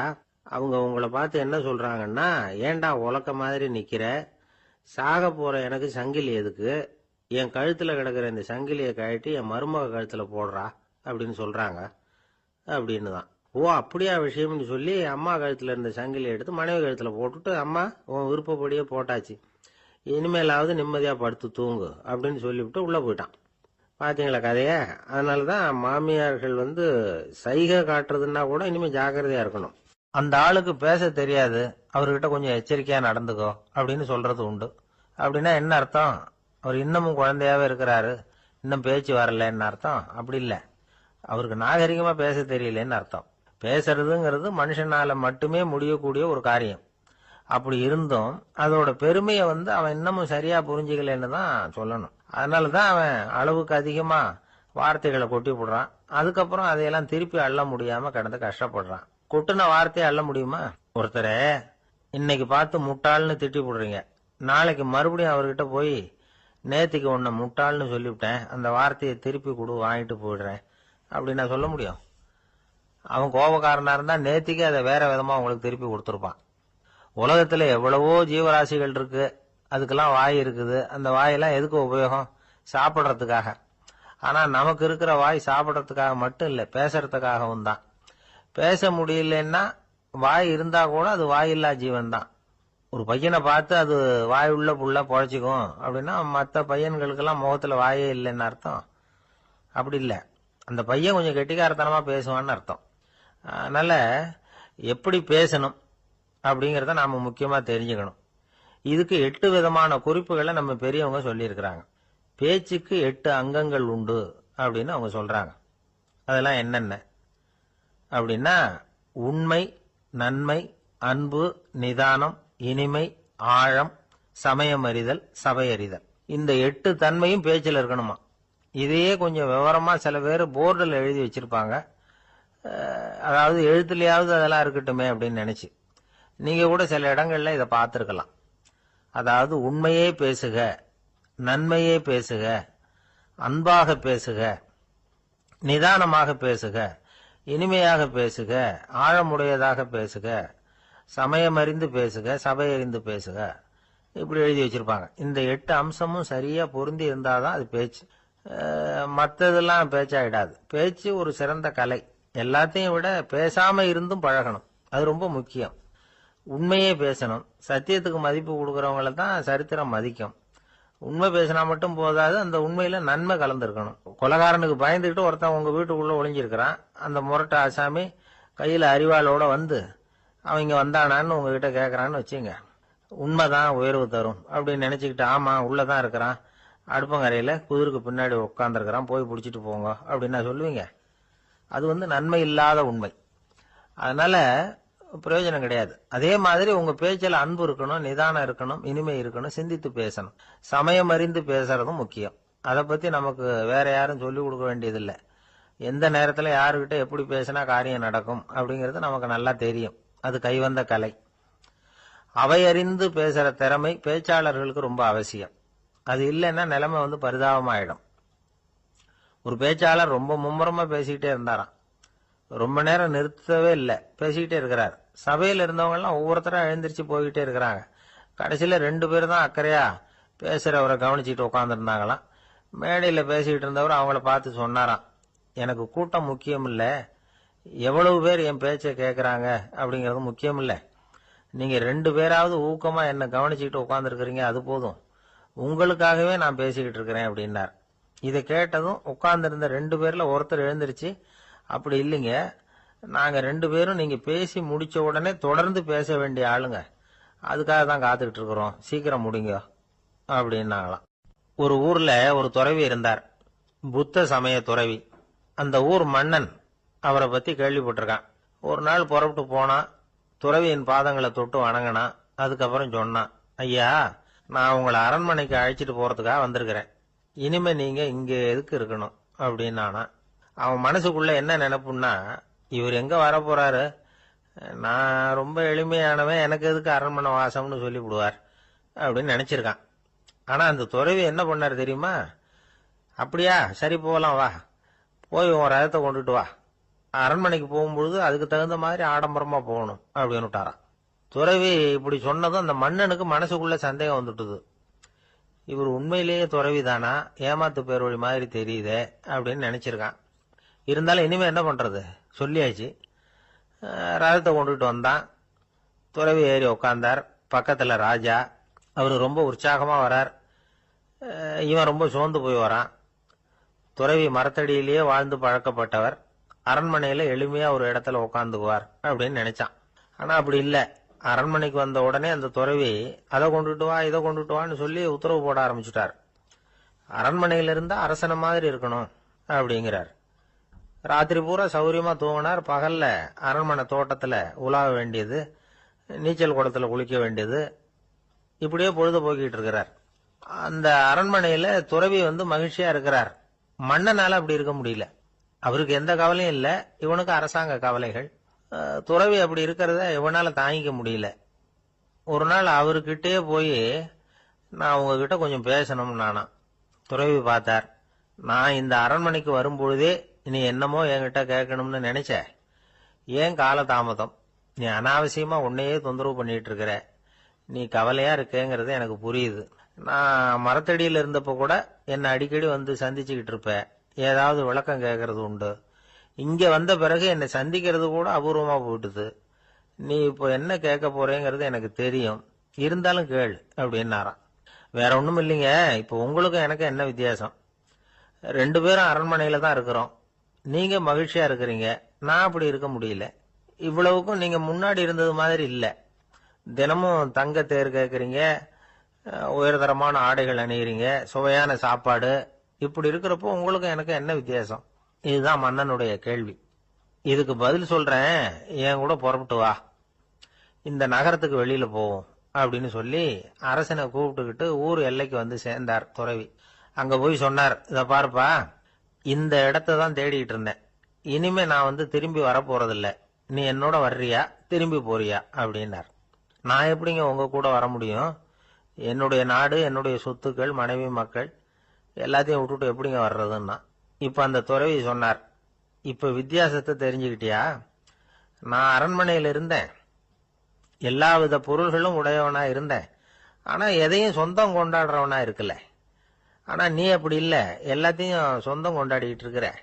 இதுதான் நமக்குள்ள வித்தியாசம் அப்படின்னு சொன்னார். அரண்மனை ஆடைகளை அப்படியே கலைஞர் அரசங்கிட்ட கொடுத்தார். உன்னுடைய ஆடைகளை நீயே வச்சுக்கோன்னார். அவர் பாட்டுக்கு நடந்து போனார், திரும்பியே பார்க்கல. அரசனுக்கு அப்பதான் தன்னுடைய அறியாமை விளங்குச்சான். இதுல இருந்து நாம புரிஞ்சுக்க வேண்டியது என்னன்னா, இந்த உலகத்துல எத்தனையோ பொருள்கள், அதையெல்லாம் முறையா பயன்படுத்தினா மகிழ்ச்சி. அதை விட்டுட்டு அதுக்கெல்லாம் சொந்தம் கொண்டாட ஆரம்பிச்சா கவலை. நம்ம ஆட்கள் சொந்தம் கொண்டாடுற விதமே தனி. ஒரு ஆளு இன்னொருத்தங்கிட்ட ஒரு கொடை கடன் வாங்கியிருந்தான், திருப்பி கொடுக்கல. கொடையை கொடுத்தவன் கேட்டான், என்கிட்ட கடன் வாங்கினிய கொடை, அதை கொஞ்சம் திருப்பி தர்றியான்னா. அது உனக்கு இப்போ அவசரமா தேவைப்படுதா அப்படின்னு கேட்டான் இவன். எனக்கு தேவைப்படல, அந்த கொடைய நான் யாருகிட்ட வாங்கியிருந்தேனோ அவனுக்கு இப்போ அது அவசரமா தேவைப்படுது அப்படின்னானா அந்த ஆள். ஒரு அரசனும் அமைச்சரும் ஒரு நாள் ரொம்ப சாவகாசமா பேசிட்டு இருந்தாங்களாம். அரசன் அமைச்சரை பார்த்து ஒரு கேள்வி கேட்டிருக்கார்.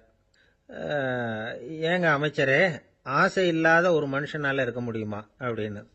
ஏன் முடியாது, துறவி அப்படிங்கிறவங்கெல்லாம் அப்படிப்பட்டவங்க தானே அப்படின்னாராம் அமைச்சர். அவங்கெல்லாம் உண்மையிலேயே ஆசையை விட்டவங்க தானா அப்படின்னு கேட்டாராம் ராஜா. அப்படிதான் இருக்கணும் அப்படின்னாராம் அமைச்சர். அப்படின்னா ஆசையே இல்லாத ஒரு உண்மையான துறவியை நான் பார்க்கணுமேன்னார். அது என்ன பிரமாதம், அதுக்கு நான் ஏற்பாடு பண்ணுறேன் அப்படின்னு விட்டார் இவர். சொல்லிவிட்டு உடனே புறப்பட்டு போனார். அங்கங்கே தேடினார். அப்புறம் தான் அவருக்கு புரிஞ்சுது உண்மை துறவியை கண்டுபிடிக்கிறது எவ்வளவு கஷ்டமான காரியம்னு. இருந்தாலும் ராஜா கிட்ட சொல்லியாச்சே உண்மை துறவியை காட்டுறேன்னு. இப்போ என்ன பண்ணுறது? ராஜா கிட்ட சொன்னபடி நடக்கலைன்னா அவருக்கு கோபம் வந்துடும். அமைச்சர் ஒரு யோசனை பண்ணார். அவருக்கு ஒரு வழி தெரிஞ்சுது. அதுதான் சரின்னு முடிவு பண்ணார். அதாவது அந்த ஊரில் அவருக்கு தெரிஞ்ச நாடக நடிகர் ஒருத்தர் இருக்கிறார், நல்லா நடிப்பார். அவரை போய் பார்த்தார். இதை பாருப்பா, எனக்காக நீ ஒரு காரியம் செய்யணும்னார். என்னன்னு கேட்டார் அவர். நீ ஒரு துறவி மாதிரி கொஞ்ச நேரத்துக்கு நடிக்கணும். ராஜா உன்னை பார்த்துட்டு போகிற வரைக்கும் நடி, அது போதும். அதுக்காக உனக்கு 10,000 ரூபா தரேன் அப்படின்னார். அவர் எந்த காலத்தில் இவ்வளவு பணத்தை மொத்தமாக பார்த்துருக்கார். அதனால் உடனே சரின்னு ஒத்துக்கிட்டார். அமைச்சர் அரண்மனைக்கு திரும்பி வந்தார். என்ன அமைச்சரே, இன்னுமா ஒரு உண்மையான துறவி கிடைக்கலன்னார். உண்மையான துறவி ஒருத்தரை இப்போ தான் கொஞ்ச நேரத்துக்கு முன்னாடி பார்த்து பேசிவிட்டு வர்றேன். அவர் நம்ம ஊருக்கு வெளியில் குளத்தங்கரையில் உள்ள ஒரு ஆலமரத்துக்கு அடியில் உட்காந்துருக்கிறார் அப்படின்னார் இவர். அப்படின்னா உடனே புறப்படுங்க அப்படின்னார் ராஜா. பரிவாரங்களோடு புறப்பட்டார். அங்கே அந்த மரத்தடியில் அந்த ஆள் வேஷம் போட்டுக்கிட்டு துறவி மாதிரி உட்காந்துருக்கிறான். ராஜா நேராக போனார். அந்த துறவி காலில் பொத்துன்னு விழுந்து வணங்கினார். உடனே ராணியும் அவர் காலில் விழுந்தாங்க. அடுத்தபடியாக அமைச்சர் விழுந்தார். அவருக்கு தெரியும் இது நம்ம ஆள் தான்னு. இருந்தாலும் என்ன பண்ணுறது, நேரம். அப்புறம் பரிவாரங்கள்லாம் துறவி காலில் விழுந்து ஆசீர்வாதம் வாங்கிட்டாங்க. ராஜா அப்புறமா தங்கத்தட்டில் பொன்னையும் பொருளையும் வச்சு அந்த துறவிகிட்ட ரொம்ப பணிவாக நீட்டுறார். தாங்கள் தயவு பண்ணி இதை ஏற்றுக்கணும் அப்படின்னு வேண்டிக்கிட்டார். அந்த துறவி பற்றில்லாமல் அதை பார்த்தார். எல்லாத்தையும் திறந்துட்ட எனக்கு இதெல்லாம் எதுக்காக அப்படின்னு சொல்லி அதை மறுத்துட்டாராம். ஆஹா, உண்மையான துறவியை பார்த்துட்டோம் அப்படிங்கிற ஆனந்தம் அரசருக்கு. ரொம்ப நிம்மதியாக திருப்தியாக திரும்பி வந்தார் அரண்மனைக்கு. அதுக்கப்புறம் அமைச்சர் யாருக்கும் தெரியாமல் அந்த துறவிகிட்ட ஓடினார். சொன்ன பிரகாரம் பணத்தை நீட்டினார். இந்தப்பா, நான் உங்ககிட்ட சொன்னபடி 10,000 ரூபா பணம் எடுத்துக்கோ அப்படின்னார். அந்த ஆள் ராஜா கிட்ட சொன்னது மாதிரியே எல்லாத்தையும் திறந்துட்ட எனக்கு இதெல்லாம் எதுக்காக, வேணாம் அப்படின்னு விட்டாராம். நடித்த வரைக்கும் போதும்ப்பா, இனிமேல் இந்த நாடக வசனம்லாம் வேணாம், வேஷத்தை கலைச்சிரு, பணத்தை வாங்கிக்கோன்னார். இல்லைங்க, இது வேஷம் இல்லை, இது வசனமும் இல்லை, இது உண்மை. கொஞ்ச நேரம் துறவி மாதிரி நடித்ததுக்கே இந்த தேசத்து ராஜா, ராணி, அமைச்சர், பரிவாரங்கள் எல்லாம் என் காலில் விழுந்து வணங்குறாங்க. அப்படின்னா உண்மையான துறவியாக இருக்கிறது எவ்வளவு பெருமையான விஷயம். நான் உண்மையான துறவியாக ஆக போகிறேன், அப்படி முடிவும் பண்ணிட்டேன் அப்படின்னார் அந்த நடிகர். வேஷம் கூட எப்படிப்பட்ட விளைவுகளை உண்டு பண்ணுது பார்த்தீங்களா. நம்மால் ஒருத்தன் ரொம்ப வசதியாக தான் இருந்தான். ஒரு நாள் அவன் சொத்து பூரா திருட்டு போட்டுது. அதுக்கப்புறம் இவன் துறவி மாதிரி ஆயிட்டான். ஊர் ஊராக சுற்றினான். ஒரு குருநாதரை தேடி கண்டுபிடிச்சான். அவர்கிட்ட சீடனாக சேர்ந்துக்கிட்டான். அவனை பார்த்து ஒருத்தர் கேட்டார், நீ உண்மையான சீடன் தானான்னு. இல்லைங்க, சீடன் மாதிரி நடிச்சுக்கிட்டு இருக்கிறேன் அப்படின்னா. அது குரு துரோகம் இல்லையா அப்படின்னு கேட்டார் அவர். இல்லைங்க, நான் பண்ணது குரு துரோகம் இல்லை, என் குரு பண்ணது தான் துரோகம். என்னுடைய பணத்தை கொள்ளையடிச்சது இவர் தான். அதை எங்கே வச்சிருக்காருன்னு கண்டுபிடிக்கிறதுக்காக தான் இவர்கிட்ட சீடனாக சேர்ந்துருக்கிறேன் அப்படின்னா. ஒரு ஆள் இருந்தான், நிறைய பணம் சம்பாதிச்சான். ஆனால் செலவு பண்ண மனசு வரல. கருமி. அவன் என்ன பண்ணா, சேர்த்த பணம் பூராவையும் ஒரு மரத்தடியில் புதைச்சி வச்சிருந்தான். வாரத்துக்கு ஒரு தடவை அந்த மரத்தடிக்கு வருவான். புதைச்ச இடத்த ஆவலோடு பார்த்துக்கிட்டு இருப்பான். அதுக்கப்புறம் போயிடுவான். அவ்வளவுதான். ஒரு நாள் ஒரு திருடன் வந்தான். இவன் புதைச்சி வச்சிருந்ததெல்லாம் எடுத்துகிட்டு போட்டான். இது தெரிஞ்சு போச்சு. அந்த கருமி புலம்ப ஆரம்பிச்சிட்டான். இவன் புலம்பலை கேட்டதும் அக்கம் பக்கத்தில் இருந்தவங்கெல்லாம் ஓடி வந்தாங்க. என்ன விஷயம்னு விசாரிச்சாங்க. இவன் சொன்னான். ஒரு பெரியவர் கேட்டார், ஏன்பா வாரம் வந்து இந்த இடத்த பார்க்கறதாக சொன்னியே, எப்போவாவது இதில் இருக்கிற பணத்தை எடுத்து செலவு பண்ணியிருக்கியா அப்படின்னு கேட்டார். நான் அப்பப்போ வந்து அதை பார்க்கறது தான் வழக்கம், அதை தொட்டதே இல்லைன்னு அவன். சரி, அப்படின்னா இப்போவும் நீ அதே மாதிரி வாரம் ஒரு தடவை வந்து இந்த இடத்த பார்த்துட்டு போகலாமே அப்படின்னாராம் அந்த பெரியவர். அதுவும் சரிதானே, எவ்வளவு காலமானாலும் அவன் அந்த பணத்தை எடுத்து செலவு பண்ண போறதில்ல. அப்படி இருக்கிறப்ப உள்ளே பணம் இருந்தாலும் ஒன்று தான், இல்லாமல் போனாலும் ஒன்று தான். இதிலிருந்து என்ன புரியுதுன்னா, ஒருத்தர்கிட்ட இருக்கிற பணத்தை கொண்டு அவர் பணக்காரரா ஏழையா அப்படின்னு முடிவு செய்கிறது சரியில்லை. அந்த செல்வத்தை அனுபவிக்கிற திறன், பயன்படுத்துகிற திறன், அதை வச்சு தான் அவர் ஏழையா பணக்காரரா அப்படிங்கிறத நிர்ணயம் பண்ணணும். அதுதான் சரி. செலவு பண்ண தெரியாதவன் சேகரம் பண்ணிகிட்டே இருக்கிறதுனால என்ன பிரயோஜனம்? தலைமுடியே இல்லாதவன் தாராளமாக சீப்புகளை வாங்கி சேகரம் பண்ணுறது மாதிரி தானே இது. சில சமயம் செலவு பண்ண நாம தயாராக இருந்தால் கூட அந்த செல்வம் நமக்கு பயன்படுறதில்ல. அரேபியாவில் ஒரு நகை வியாபாரி விலை உயர்ந்த முத்துக்களை எல்லாம் அவர் வச்சு வியாபாரம் பண்ணிட்டு இருந்தார். அவர் ஒரு சமயம் ஒரு பாலைவனம் வழியாக போயிட்டு இருக்கிறார் ஒட்டகத்தில். அப்போ திடீர்னு கடுமையான புயல் வீச ஆரம்பிச்சுட்டுது. திசை தவறி இவர் எங்கேயோ வந்துட்டார். கூட வந்தவங்களையும் காணலை, எங்கே போனாங்களோ தெரியல. இவர் ரொம்ப பயந்து போய் அங்கேயும் எங்கேயுமா அலைஞ்சு திரியிறார். வழியே தெரியல. பசி கடுமையாயிட்டுது. ஒட்டகத்து முதுகில் ஒரு மூட்டை இருந்தது. அதை பிரித்து பார்த்தார். உள்ளே ஏதாவது இருக்கான்னு தேடி பார்க்குறார். அது வரைக்கும் கண்ணில் தட்டுப்படாத அபூர்வமான ஒரு பை கண்ணில் பட்டுது. ஆஹா, அதில் ஏதாவது சாப்பிட்றதுக்கு இருக்கும் அப்படின்னு நினச்சி ஆவலாக அதை பிரித்து பார்க்குறார். அந்த பையில் விலை உயர்ந்த முத்துக்கள் நிறைய இருந்துதான். அப்போ தான் அவர் நினைச்சாராம், விலை உயர்ந்த முத்துக்கள் கூட சாப்பிட்றதுக்கு உணவாக முடியாது அப்படிங்கிறத புரிஞ்சுக்கிட்டாராம். எந்த நேரத்தில் எது நமக்கு தேவையோ அது நமக்கு தாராளமாக கிடைக்கணும். அப்படி அது கிடைக்கிறதுக்கு நம்மகிட்ட இருக்கிற செல்வம் பயன்படணும். அது நமக்கும் பயன்படலாம், நம்ம மூலமாக அடுத்தவங்களுக்கும் பயன்படலாம். அதுதான் செல்வத்தின் பயன். ஒரு மரத்தடியில் ஒருத்தன் உட்காந்து அழுதுகிட்டு இருந்தான். அந்த பக்கமாக வந்த இன்னொருத்தன் ஏப்பா அழுதுகிட்டு இருக்கிறேன்னு கேட்டான். இந்த இடத்துல தான் பூமிக்கு அடியில் பணம் இருக்குது, புதைச்ச இடம் தெரியல, அதான் அழறேன் அப்படின்னா. நல்லா ஞாபகப்படுத்தி பாரு, எந்த இடத்துல புதைச்ச அப்படின்னு கேட்டான் இவன். அது எப்படி எனக்கு தெரியும், புதைச்சி வச்சிருக்கிறவன் நான் இல்லையே, எங்கள் எழுத்த விட்டுக்காரன் அப்படின்னானா இவன். அந்த ஆள் என்னை கண்ணாப்புண்ணான்னு திட்டிவிட்டான் சார், அதை நினச்சா எனக்கு ரொம்ப வருத்தமாக இருக்குது அப்படின்னு சொல்லி கவலைப்பட்டார் ஒருத்தர். இதில் கவலைப்படுறதுக்கு என்ன இருக்குது அப்படின்னார் ஒரு பெரியவர். அவர் ஒரு மகான். என்ன சார் இப்படி சொல்கிறீங்க, ஒருத்தர் நம்ம பார்த்து திட்டுனா வருத்தமாக இருக்காதா அப்படின்னார். அது எப்படி வருத்தமாக இருக்கும், திட்டுறதுங்கிறது என்ன, அது வெறும் சத்தம் தானே அப்படின்னார் அந்த பெரியவர். நம்ம ஆளுக்கு தலையை பிச்சுக்கலாம் போல இருந்தது. இருக்காது அப்படின்னா நமக்கு அப்படி தானே தோணுது. அந்த பெரியவர் சொல்கிறது ரொம்ப பெரிய விஷயம். அதை நாம் புரிஞ்சிக்க முயற்சி பண்ணலாம்னா நடைமுறை வாழ்க்கைக்கு அது ஒத்து வர்றது மாதிரி தெரிய மாட்டேங்குது. இருந்தாலும் அந்த பெரியவர் அதுக்கு என்னதான் விளக்கம் கொடுக்குறாருன்னு பார்ப்போமே. ஒரு ரயில் போயிட்டுருக்கு, அதில் ஒரு சாது போயிட்டுருக்கார். அந்த ரயில் வந்து அவர் ஹரித்வாரம் போயிட்டுருக்கார். அவர் ரயிலில் ஏகப்பட்ட கூட்டம். நம்ம ஊர் ரயில் கேட்க வேணும், டிக்கெட் வாங்கிட்டு கொஞ்சம் பேர், வாங்காத கொஞ்சம் பேர். அது என்னத்துக்கு அனாவசியமாக டிக்கெட் அப்படிங்கிற நினப்பில் பாதி பேர். இந்த கூட்டத்துக்கு மத்தியில் அந்த சாதுவும் போயிட்டுருக்கிறார். உட்கார்றதுக்காக இருந்த இடத்துல ஒரு ஆள் படுத்துருக்கிறான். கொஞ்சம் முரட்டு ஆசாமி. அவன் கால் பக்கத்தில் கொஞ்சோண்டு இடம் பாக்கி இருந்தது. அந்த இடத்துல இந்த சாது உட்காந்துருந்தார். மெதுவாக உட்காந்துக்கிட்டார் போய். ஆனால் அந்த ஆள் ராத்திரி பூரா இவரை காலால் உதச்சிக்கிட்டே இருக்கிறான். அது இவருக்கு ரொம்ப அவமானமாக பட்டுது. அதனால் துக்கம் ஏற்பட்டுது. இருந்தாலும் அதை ஒரு மாதிரியாக சகிச்சுக்கிட்டே இவர் வந்து சேர்ந்தார். பொழுது விடிஞ்சது. அந்த சாது ஹரித்வார் வந்து சேர்ந்தார். அங்கே ஒரு பெரிய ஞானியை சந்தித்தார்.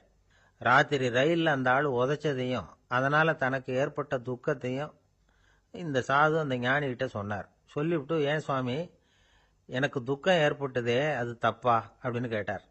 தவறு தான்னார் அந்த ஞானி. உனக்கு இன்னமும் தேக அபிமானம் போகலைங்கிறது தான் அது காட்டுது. அஷ்டாவக்கிரர் என்ன சொல்றார் தெரியுமா? உண்மையான ஞானி யாராவது தன்னை வந்தனை செய்தால் அதற்காக சந்தோஷப்பட மாட்டார், யாராவது நிந்தனை செய்தால் அதற்காக வருத்தப்பட மாட்டார் அப்படின்னு சொல்றார். நிந்தனைங்கிறது ஒரு ஒலி தான். தேகாபிமானம் இருக்கிற வரைக்கும் இந்த ஒலி நம்மளை வேதனைப்படுத்தும். நான் தேகம் இல்லை, ஆத்மா அப்படிங்கிற நினைவு இருந்தா இந்த ஒலி நம்மளை பாதிக்காது. மனு என்ன சொல்றார் தெரியுமா? ஒரு சாதகன் பாராட்டுதலை விஷம்னு நினைச்சு பயப்படணும், அவமானத்தை அமிர்தம்னு நினைச்சு சந்தோஷப்படணுங்கிறார். அவமானப்பட்டா கவலைப்படாம எப்படி இருக்க முடியும் அப்படின்னு தான் நமக்கு தோணும். அதனாலதான் நம்மள யாரும் இதுக்கு உதாரணமா யாரையும் காட்ட முடியல. புத்தரையும் கபீரையும் உதாரணமா காட்டுறாங்க. அவங்களுக்கெல்லாம் அவமானம் ஏற்பட்டப்போ கவலையே படலையாம். புத்தரை அவமானப்படுத்தணுங்கிறதுக்காக கௌசாம்பி ராணி ஒரு இளம் பெண்ணை கொலை பண்ணி சடலத்தை புத்தர் குடிசைக்கு முன்னாடி போட சொன்னார். போட்டாங்க. புத்தர் தான் அந்த பொண்ணை கெடுத்து கொலை பண்ணி விட்டாருன்னு எல்லாரும் நினைச்சாங்க. ஆனா புத்தர் இதை பத்தி கவலையே படல. அப்புறமா உண்மை தெரிஞ்சதும் புத்தர் புகழ் இன்னும் அதிகமாயிட்டுது. ஒரு பெரிய சபையில ஒரு மோசமான பொண்ணு நுழைஞ்சி தனக்கும் கபீருக்கும் சம்பந்தம் உண்டுன்னு சொன்னா கபீர் கவலைப்படல. அவங்க மாதிரியெல்லாம் நாமளும் இருக்க கத்துக்கணும். நிந்தனை, அபகீர்த்தி, அவமானம் எல்லாம் ஆண்டவன் கொடுக்கிற பிரசாதம்னு நினைக்கணும் அப்படின்னு சொல்றார் அந்த ஞானி. இதை கேட்ட இந்த காலத்து ஆசாமி ஒருத்தர், நான் கூட அப்படிதான் சார், யாராவது அவமானப்படுத்தினா கவலைப்பட மாட்டேன். நேத்து கூட ஒருத்தர் என்ன பலார்னு அரைஞ்சுட்டார், நான் கொஞ்சம் கூட கவலைப்படல, பேசாம வந்துட்டேன்னார். ஏன் அப்படி வந்துட்டீங்க அப்படின்னு. அவர் அரைஞ்சதுலேயும் ஒரு அர்த்தம் இருந்தது, அதனாலதான் அப்படி வந்துட்டேன்னார். ஏன் அரைஞ்சாருன்னு கேட்டேன். 10 வருஷத்துக்கு முன்னாடி 15 ரூபா அவர்கிட்ட கடன் வாங்கினேன், அதை கேட்டு கேட்டு பார்த்துட்டு கடைசியா தான் அரைஞ்சார் அப்படின்னார். ஆண்டவனுடைய பிரசாதம் இவருக்கு அடிக்கடி கிடைக்கும் போல இருக்கு. மார்கழி திங்கள் மதி நிறைந்த நன்னாளால் நீராடப் போதுவீர் போதுமினோ நேரிழையீர் சீர்மல்கும் மாய்பாடிச் செல்வச் சிறுமீர்கள் கூர்வேல் கொடும் தொடிலன் நந்தகோபன் குமரன் ஏறார்ந்த கண்ணி யசோதை இளம் சிங்கம் கார்மேனிச் செங்கண் கதிர் மதியம் போல் முகத்தான் நாராயணனே நமக்கே பறை தருவான் பாரோர் புகழப் படிந்தேலோர் எம்பாவாய். முதல் பாசுரம். இதனுடைய பொருளை முதலில் சுருக்கமாக பார்த்துவிட்டு பிறகு நாம் விரிவாக சிந்திப்பது பொருத்தம் என்று கருதி உரை முதலில் சொல்லிவிடுகிறேன். நேரிழையீர் சிறந்த ஆபரணங்களை அணிந்த பெண்களே, வளம் நிறைந்த திரு ஆயர்பாடியின் செல்வச் சிறுமியர்களாகிய நாம் காத்திருந்த மார்கழி மாதம், பூரண சந்திரனுடன் கூடிய பௌர்ணமி நன்னாள், நாம் அனைவரும் கூடி மார்கழி நீராட்டத்தில் கலந்து கொள்ள வேண்டாமா? நீராட விருப்பமுடையவர்கள் அனைவரும் வாருங்கள் வாருங்கள்.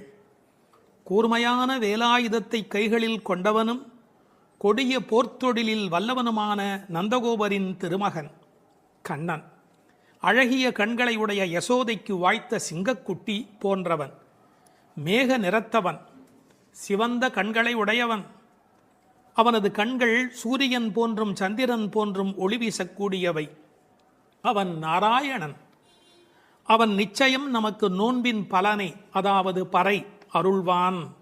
அதன் பயனாக உலகம் நம்மை புகழும். வாருங்கள் நீராட என்று அழைப்பதாக அமைந்திருக்கிற முதல் பாடல் இந்த பாடல். மார்கழி திங்கள் மதி நிறைந்த நன்னாளால் என்று சிறந்த மார்கழி மாதத்திலே பௌர்ணமி நல்ல நாளிலே இந்த நோன்பு தொடங்குகிறது என்று தொடங்குகிறாள். எதை தொடங்குவதற்கும் நல்ல காலம் வாய்ப்பது என்பது பெரிய காரியம். அதிலும் இறைவனை வணங்குவதற்கு எந்த நாள் தொடங்குகிறதோ அந்த நாள் நல்ல நாள். திங்கள் என்ற சொல்லினாலே பௌர்ணமியை குறிப்பது வழக்கம், முழு நிலவை குறிப்பது வழக்கம்.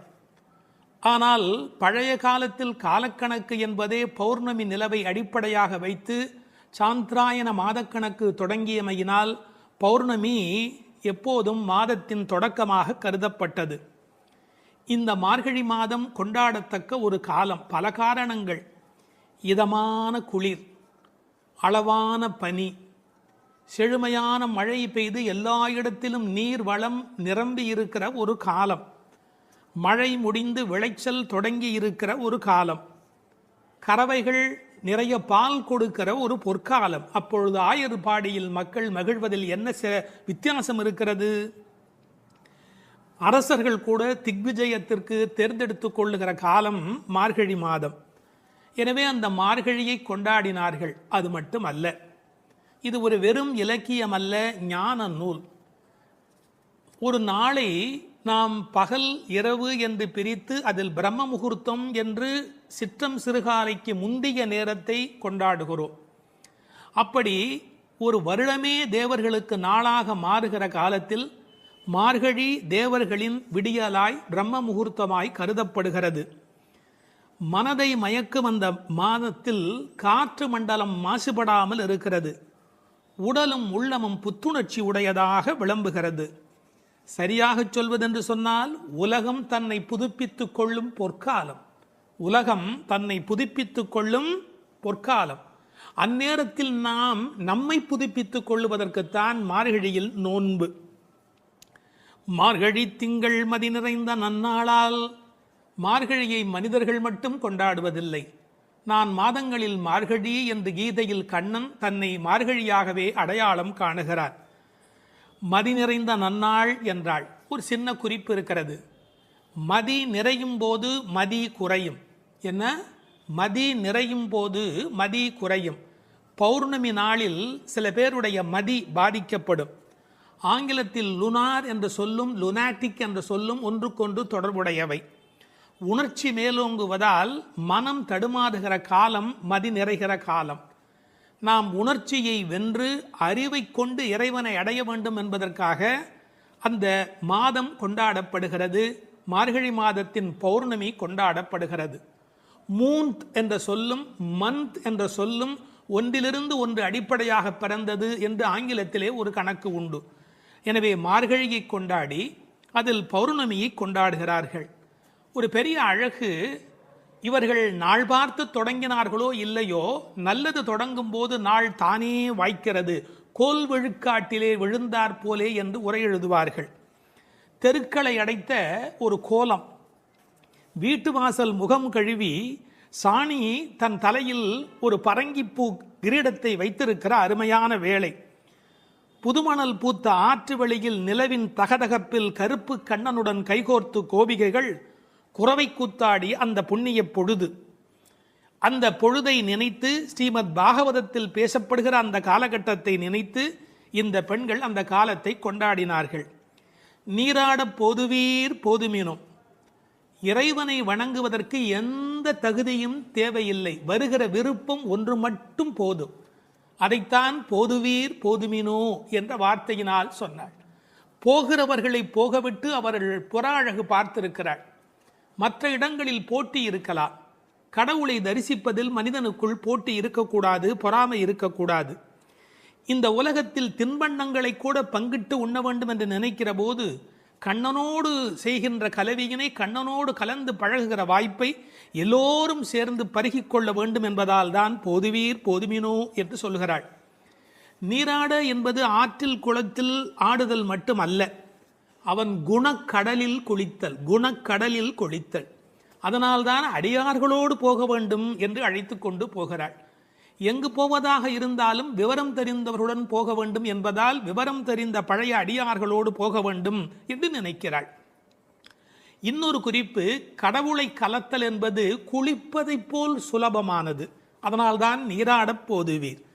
எனவே குளிக்க, கடவுளோடு கலக்க, என்றைக்கும் நிலைக்க, கலவி இன்பத்தில் கோபிகைகள் கண்ட அனுபவத்தை சுவைக்க, எல்லாம் சேர்ந்து நீராடப் போதுவீர் என்ற வார்த்தைக்குள் விளங்குகிறது. சில பேருக்கு குளித்தல் உடல் நனைத்தல், சிலருக்கோ அது கழுவுதல், சிலருக்கு அது தெளித்துக் கொள்ளுதல். சிலர்தான் உண்மையில் குளிக்கிறார்கள். குளித்தல் என்ற சொல் எப்படி பிறந்ததென்றால், குளிர்தல் ஏற்பட்டால் மட்டுமே அது குளித்தல். ஆற்றில் சுடித்தோடும் வெள்ளத்தில் நனைகிற போது ஆன்மா விழிப்படைகிறது. பிரபஞ்ச நுகர்ச்சி நீங்கி நமக்கு ஆத்ம அனுபவம் தானே கிடைக்கிறது. தண்ணீர் ஒரு தியாகி, தான் அழுக்காகி பிறரை தூய்மையாக்கும் ஒரு உன்னத தியாகி. அந்த நீராட்டம் இறை அனுபவம் என்ற பொருளிலே இங்கு பேசப்பட்டது. இது ஆயர்பாடி. எப்படிப்பட்ட ஆயர்பாடி தெரியுமா? சீர்மல்கும் ஆயர்பாடி. செல்வச் சிறுமீர்கள். சீர் என்பது என்ன? பசு, எருமை, ஆடு என்கின்ற செல்வங்கள் நிறைந்திருக்கிற இடம், 3 வகையான கன்று ஈனுவதற்கு முந்தைய பசு, கன்று ஈன்ற பசு, கன்று ஈன்று நிறுத்திய பசு, இப்படி 3 வகையான அந்த ஆனிரையும் நிறைந்திருக்கிற இடம். கண்ணன் பிறந்த பிறகு அவன் கைப்பட்டதாலே எல்லாம் அதிகமாக பால் கறப்பதால் செல்வம் செழித்தோங்கி இருப்பதால் செல்வ சிறுமீர்கள். மாடு என்பது தமிழிலே செல்வத்தை குறிக்கும். ஒரு ஆச்சரியம், கேட்டில் என்கிற ஆங்கில சொல்லும் செல்வத்தின் குறியீடு. சிறுமீர்கள் என்றது என்ன என்றால் கண்ணனுக்கு ஒத்த வயதுடையீர் என்று பொருள். இப்போது யாரை பார்க்க போகிறார்கள்? கண்ணன் திருமாளிகை, அது நந்தகோபருடைய திருமாளிகை. அவர் சாதாரணமானப்பட்டவர் அல்ல, கூர்வேல் கொடுந்தொழிலன். அச்சத்தை ஏற்படுத்துவாரா என்றால் நன்றாக சாதுவாகத்தான் இருந்தால், பசும்புல் சாப மிதியாதவராய் இருந்தார். ஆனால் கண்ணனுக்கு தொடர்ந்து அசுரர்களால் துன்பம் வந்த காரணத்தினாலே எப்போதும் கையில் வேலோடு போருக்கு தயாராக இருப்பதைப் போல் இருக்கிற கூர்வேல் கொடும் தொழிலன் நந்தகோபன். அவன் குமரன், அடங்கி ஒடுங்கி இருக்கிற அழகான அப்பாவிடத்தில் அடக்கமான பிள்ளை. ஏறார்ந்த கண்ணி யசோதை இளம் சிங்கம். அவள் கண்ணுக்கு அழகு எப்படி வந்து சேர்ந்தது? அழகு, எழுச்சி, இளமை இவையுடைய கண்ணாக அவள் விளங்குகின்றாளே, எங்கிருந்து வந்தது? கண்ணனையே வைத்த கண் வாங்காமல் பார்த்து கண்ணனை கண்ணில் குடியேற்றியதால் வந்த அழகு. ஒரு நல்ல மகனை பெற்றால் தாய் தந்தைக்கு எத்தனை புகழ் பாருங்கள். ஒரு ஆழ்வார் அனுபவிக்கிறார், அழுகையும் அஞ்சினோக்கும் மண்ணோக்கும் தொழுகையும் இவை கண்ட கண்ணீரே என்று அந்த யசோதையின் கண்கள் கொண்டாடப்படுகின்றன. அங்கு இளம் சிறுமி என்ற வார்த்தையை பயன்படுத்தினாள், இங்கு யசோதை இளம் சிங்கம் என்று சொல்லுகிறாள். அப்பாவிடத்தில் குமரன், ஆனால் தாயிடத்திலே எப்போதும் பிள்ளைகள் வம்பு செய்யும் இளம் சிங்கம். கார்மேனி செங்கண் கதிர்மதியம் போல் முகத்தான், கருப்பான உடல், அதில் சிவப்பான கண்கள். செங்கண் என்பதை சிவந்த என்று பொருள் கொள்வதை விட செம்மை என்று பொருள் கொண்டால் இன்னும் அழகு. கதிர்மதியம் போல் முகத்தார், ஒரு முகமே நிலவாகவும் சூரியனாகவும் எப்படி இருக்க முடியும்? முடியும். நீங்கள் நன்றாக நரசிம்ம அவதாரத்தை உற்று நோக்கினால், எதிரியான இரண்யகசிபுவை நெருப்பு எழப் பார்த்தவன் பக்கத்தில் இருக்கிற பிரகலாதனை அன்பு கனிய பார்க்கிறார்.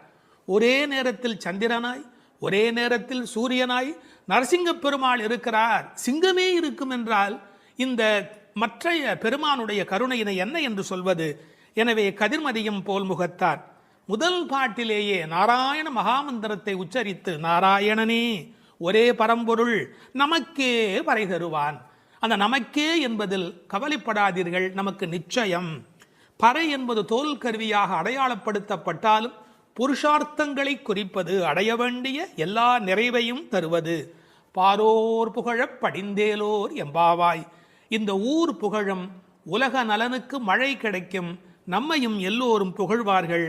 படிந்தேலோர், நீரில் நன்கு படிந்து வாருங்கள் என்று அழைக்கிறாள். இது முதல் பாட்டின் பொருள்.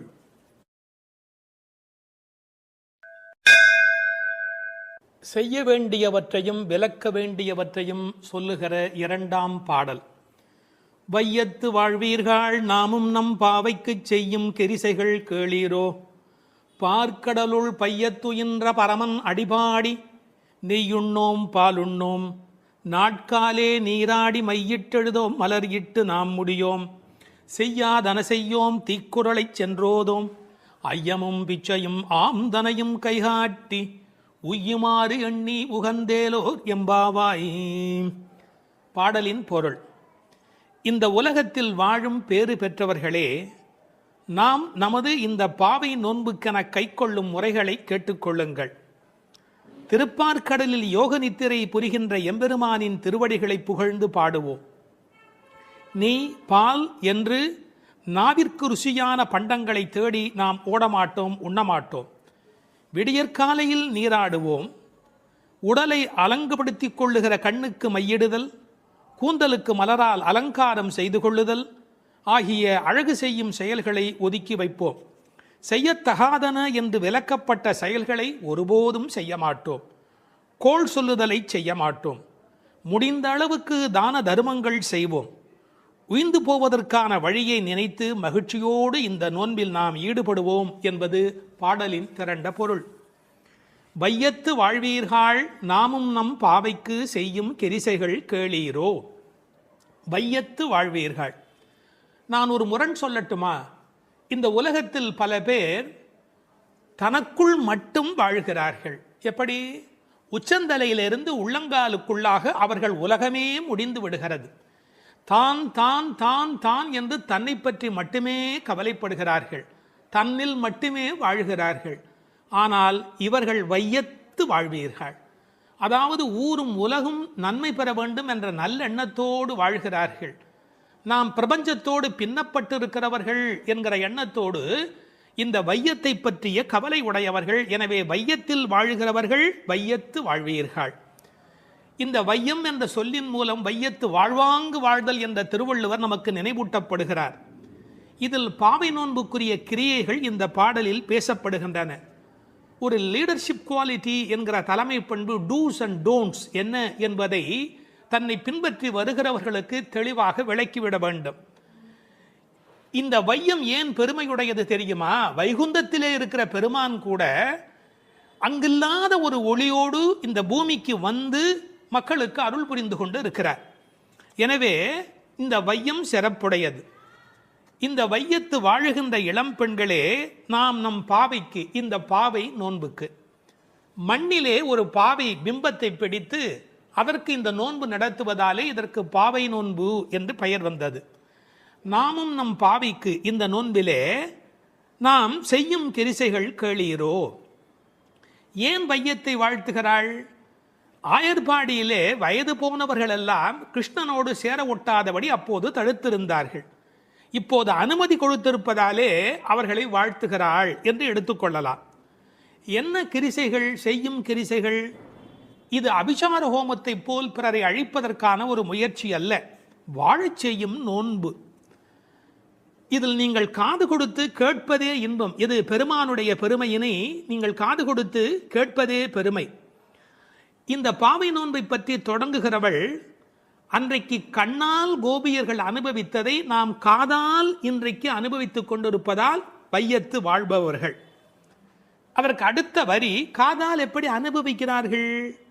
பையத்துயின்ற பரமன் அடிபாடி நெய்யுண்ணோம் பையத்துயின்ற பரமன். இந்த பைய என்ற சொல் இருக்கிறதே, பொதுவாக தமிழிலே எல்லாருக்கும் புரியும் என்று சொல்ல முடியாது. பாண்டி நாட்டு வார்த்தை. தமிழ்நாட்டிலே மதுரைக்கு அப்புறமாக தெற்கு புறத்துக்கு நீங்கள் போனால்தான் பைய என்ற வார்த்தையை கேட்கலாம். யாராவது வந்தால் பைய வாங்க, பைய இருங்க, பைய போலாமே, பைய மெதுவா அப்படின்னு. அவர் எப்படி படுத்திருக்கிறாராம்? பாம்பல, பாம்புக்கு நோகுமோ தனக்கு நோகுமோ அப்படின்னு பட்டும் படாமலும் படுத்திருக்கிறாராம். சரியா சொல்றதா இருந்தால் தூங்காமல் தூங்கி கொண்டு இருக்கிறாராம். ஏன்? அது யோக நித்திரை, அரிதுயில் அல்லவா? காரணம், முழுமுதற் பொருளாகிய நாராயணன் உறங்கிவிட்டால் இந்த உலகம் என்னாகும்? கூப்பீடு கேட்கும் இடமாக அந்த பார்க்கடலுள் வந்து அவன் படுத்து கிடக்கிறான். பின்னாலே சொல்ல போகிற பல விஷயங்கள் முக்கியம் என்றாலும் கூட இந்த பாம்பேடில் படுத்திருப்பது என்பது ஒரு தனித்த சிறப்பு. ஆழ்வார்கள் அனுபவித்த ஒரு திருக்கோலம். கிடந்ததோர் கிடக்கை கண்டும் எங்கனம் மறந்து வாழ்கேன். தொண்டரடி பொடியாழ்வார் சொல்கிறார், ஆஹா, இப்படி படுத்திருக்கிற இந்த காட்சி, அரங்கனுடைய காட்சியை நான் எங்கே போய் வேறு இடத்திலே பார்ப்பேன்? தூங்காமல் தூங்கிக் கொண்டிருக்கிறார். உறங்குவான் போல் யோகு செய்த பெருமான். அவன் அடி பாடி, இதுதான் நூலின் பயனே, பரமனுடைய அடியினை பாடி.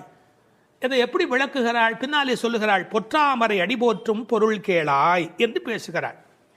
நீங்கள் என்னென்ன பாடல், யார் யார் எப்படி பாடுகிறார்கள் என்று பார்த்தால், இது பாடுதல் என்பதற்கு உரிய வார்த்தைகள் அவள் பயன்படுத்தி காட்டுகிறாள். உத்தமன் பேர் பாடி, வாயினால் பாடி, கேசவனை பாடவும். நான் பின்னால் வருகிற பாடல் வரிகளையும் சொல்லிக்கொண்டே வருகிறேன், கவனமாக கேளுங்கள். உத்தமன் பேர் பாடி, வாயினால் பாடி, கேசவனை பாடவும், பாடிப்பறை கொண்டு முகில்வண்ணன் பேர் பாட, வனத்துக்கு இனியானை பாடவும், கீர்த்திமை பாடி, பங்கைய கண்ணனை பாடேலோர் எம்பாவாய், மாயனை பாடேலோர் எம்பாவாய், துயில் எழப் பாடுவான் உன் மைத்துனன் பேர் பாட, திருத்தக்க செல்வமும் சேவகமும் யாம் பாடி, கோவிந்தா உன் தன்னை இப்படி எத்தனை இடங்கள்ல இந்த திருப்பாவையில மட்டுமே பாடி என்கிற வார்த்தை வருகிறது. எனவே நோக்கமே பையத்துயின்ற பரமன் அடிபாடி, நெய்யுண்ணோம் பாலுண்ணோம். ரொம்ப அழகான ஒரு வார்த்தை. ஆயர்பாடியிலே எங்கு போனாலும் செழித்து கிடப்பது நெய்யும் பாலும். அதை உண்ண மாட்டோம் என்று சொன்னால் விரத காலங்களில் இவற்றை உண்ணுவதில்லை என்பது வெளிப்படையான பொருள். நெய், பால் இதை உண்ணாமல் இருப்பதற்கு இன்னொரு ரசமான காரணம் ஒன்று உண்டு. இப்போ நமக்கு ஒருவர் மீது பிரியம் இருக்கிறது என்று வைத்துக் கொள்ளுங்கள், அவர்களுக்கு ஒரு பொருள் மீது பிரியம் இருக்கிறது என்று வைத்துக் கொள்ளுங்கள். அதை யாராவது நமக்கு கொண்டு வந்து கொடுத்தால் சாப்பிட மாட்டோம். ஏன்? நாம் ரொம்ப நேசிக்கிற ஒரு குழந்தை, அதற்கு அல்வா பிடிக்கும், அல்வா கொண்டாந்து கொடுத்தா என்ன சொல்லுவோம்? என் பேரனுக்கு பிடிக்குமே, நான் எப்படி சாப்பிட்றது, வரட்டும் வரட்டும், இப்போ வரட்டும், வந்ததுக்கு அப்புறம் அவனுக்கு கொடுக்கலாம். இந்த நெய்யும் பாலும் கண்ணனுக்கு பிடிக்கும், கண்ணனை இவர்களுக்கு பிடிக்கும், தனக்கு பிடித்த கண்ணனுக்கு பிடித்த நெய்யும் பாலும் அவனுக்கு, அதனால் நெய்யுண்ணோம் பாலுண்ணோம் என்ற ஒரு அனுபவத்தையும் நாம் பார்க்கலாம். தமிழிலே நெய்யும் பாலும் உண்ணுதல் என்று சொல்வார்களா? பருகுதல், தின்னுதல், உண்ணுதல், நக்குதல் என்று சொல்லுண்டு. அதில் நெய் பருகுதல், அதை விட்டு யாரும் நெய் குடியோம் பால் குடியோம் என்று எழுதியிருக்க வேணும். ஆனால் உண்ணோம் என்று சொல்லுகிறார்களே, அதற்கு உரை எழுதியவர்கள் சொன்னார்கள், இவர்களுக்கு என்ன தமிழ் இலக்கண இலக்கியம் தெரியும், ஆயர்பாடியிலே வாழுகிற பெண் அல்லவா, எனவே அந்த குலத்திற்கு ஏற்ப பேசிவிட்டார்கள் என்று ஒரு நயம் சொன்னார்கள். ஆனால் இன்னொரு சிறப்பு இருக்கிறது. உண்ணோம் என்று சொன்னால் நம்மூரிலே வேண்டுமானால் பாலும் நெய்யும் தண்ணீராக இருக்கலாம், ஆயர்பாடியில் கொழுத்து செழித்த காரணத்தால் அது உண்ணத்தகுந்த அளவுக்கு கெட்டியாக இருக்கிறது என்று கொள்ளலாம்.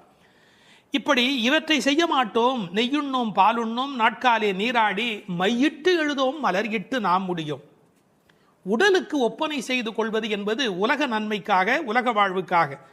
அத்தகைய காரியங்களை நாங்கள் செய்ய மாட்டோம். காரணம், இது உள்ளத்தை அலங்காரம் செய்கிற காலம். புறம் சுவர் கோலம் செய்து என்று தொண்டரடி பொடியாழ்வார் சொல்வார்.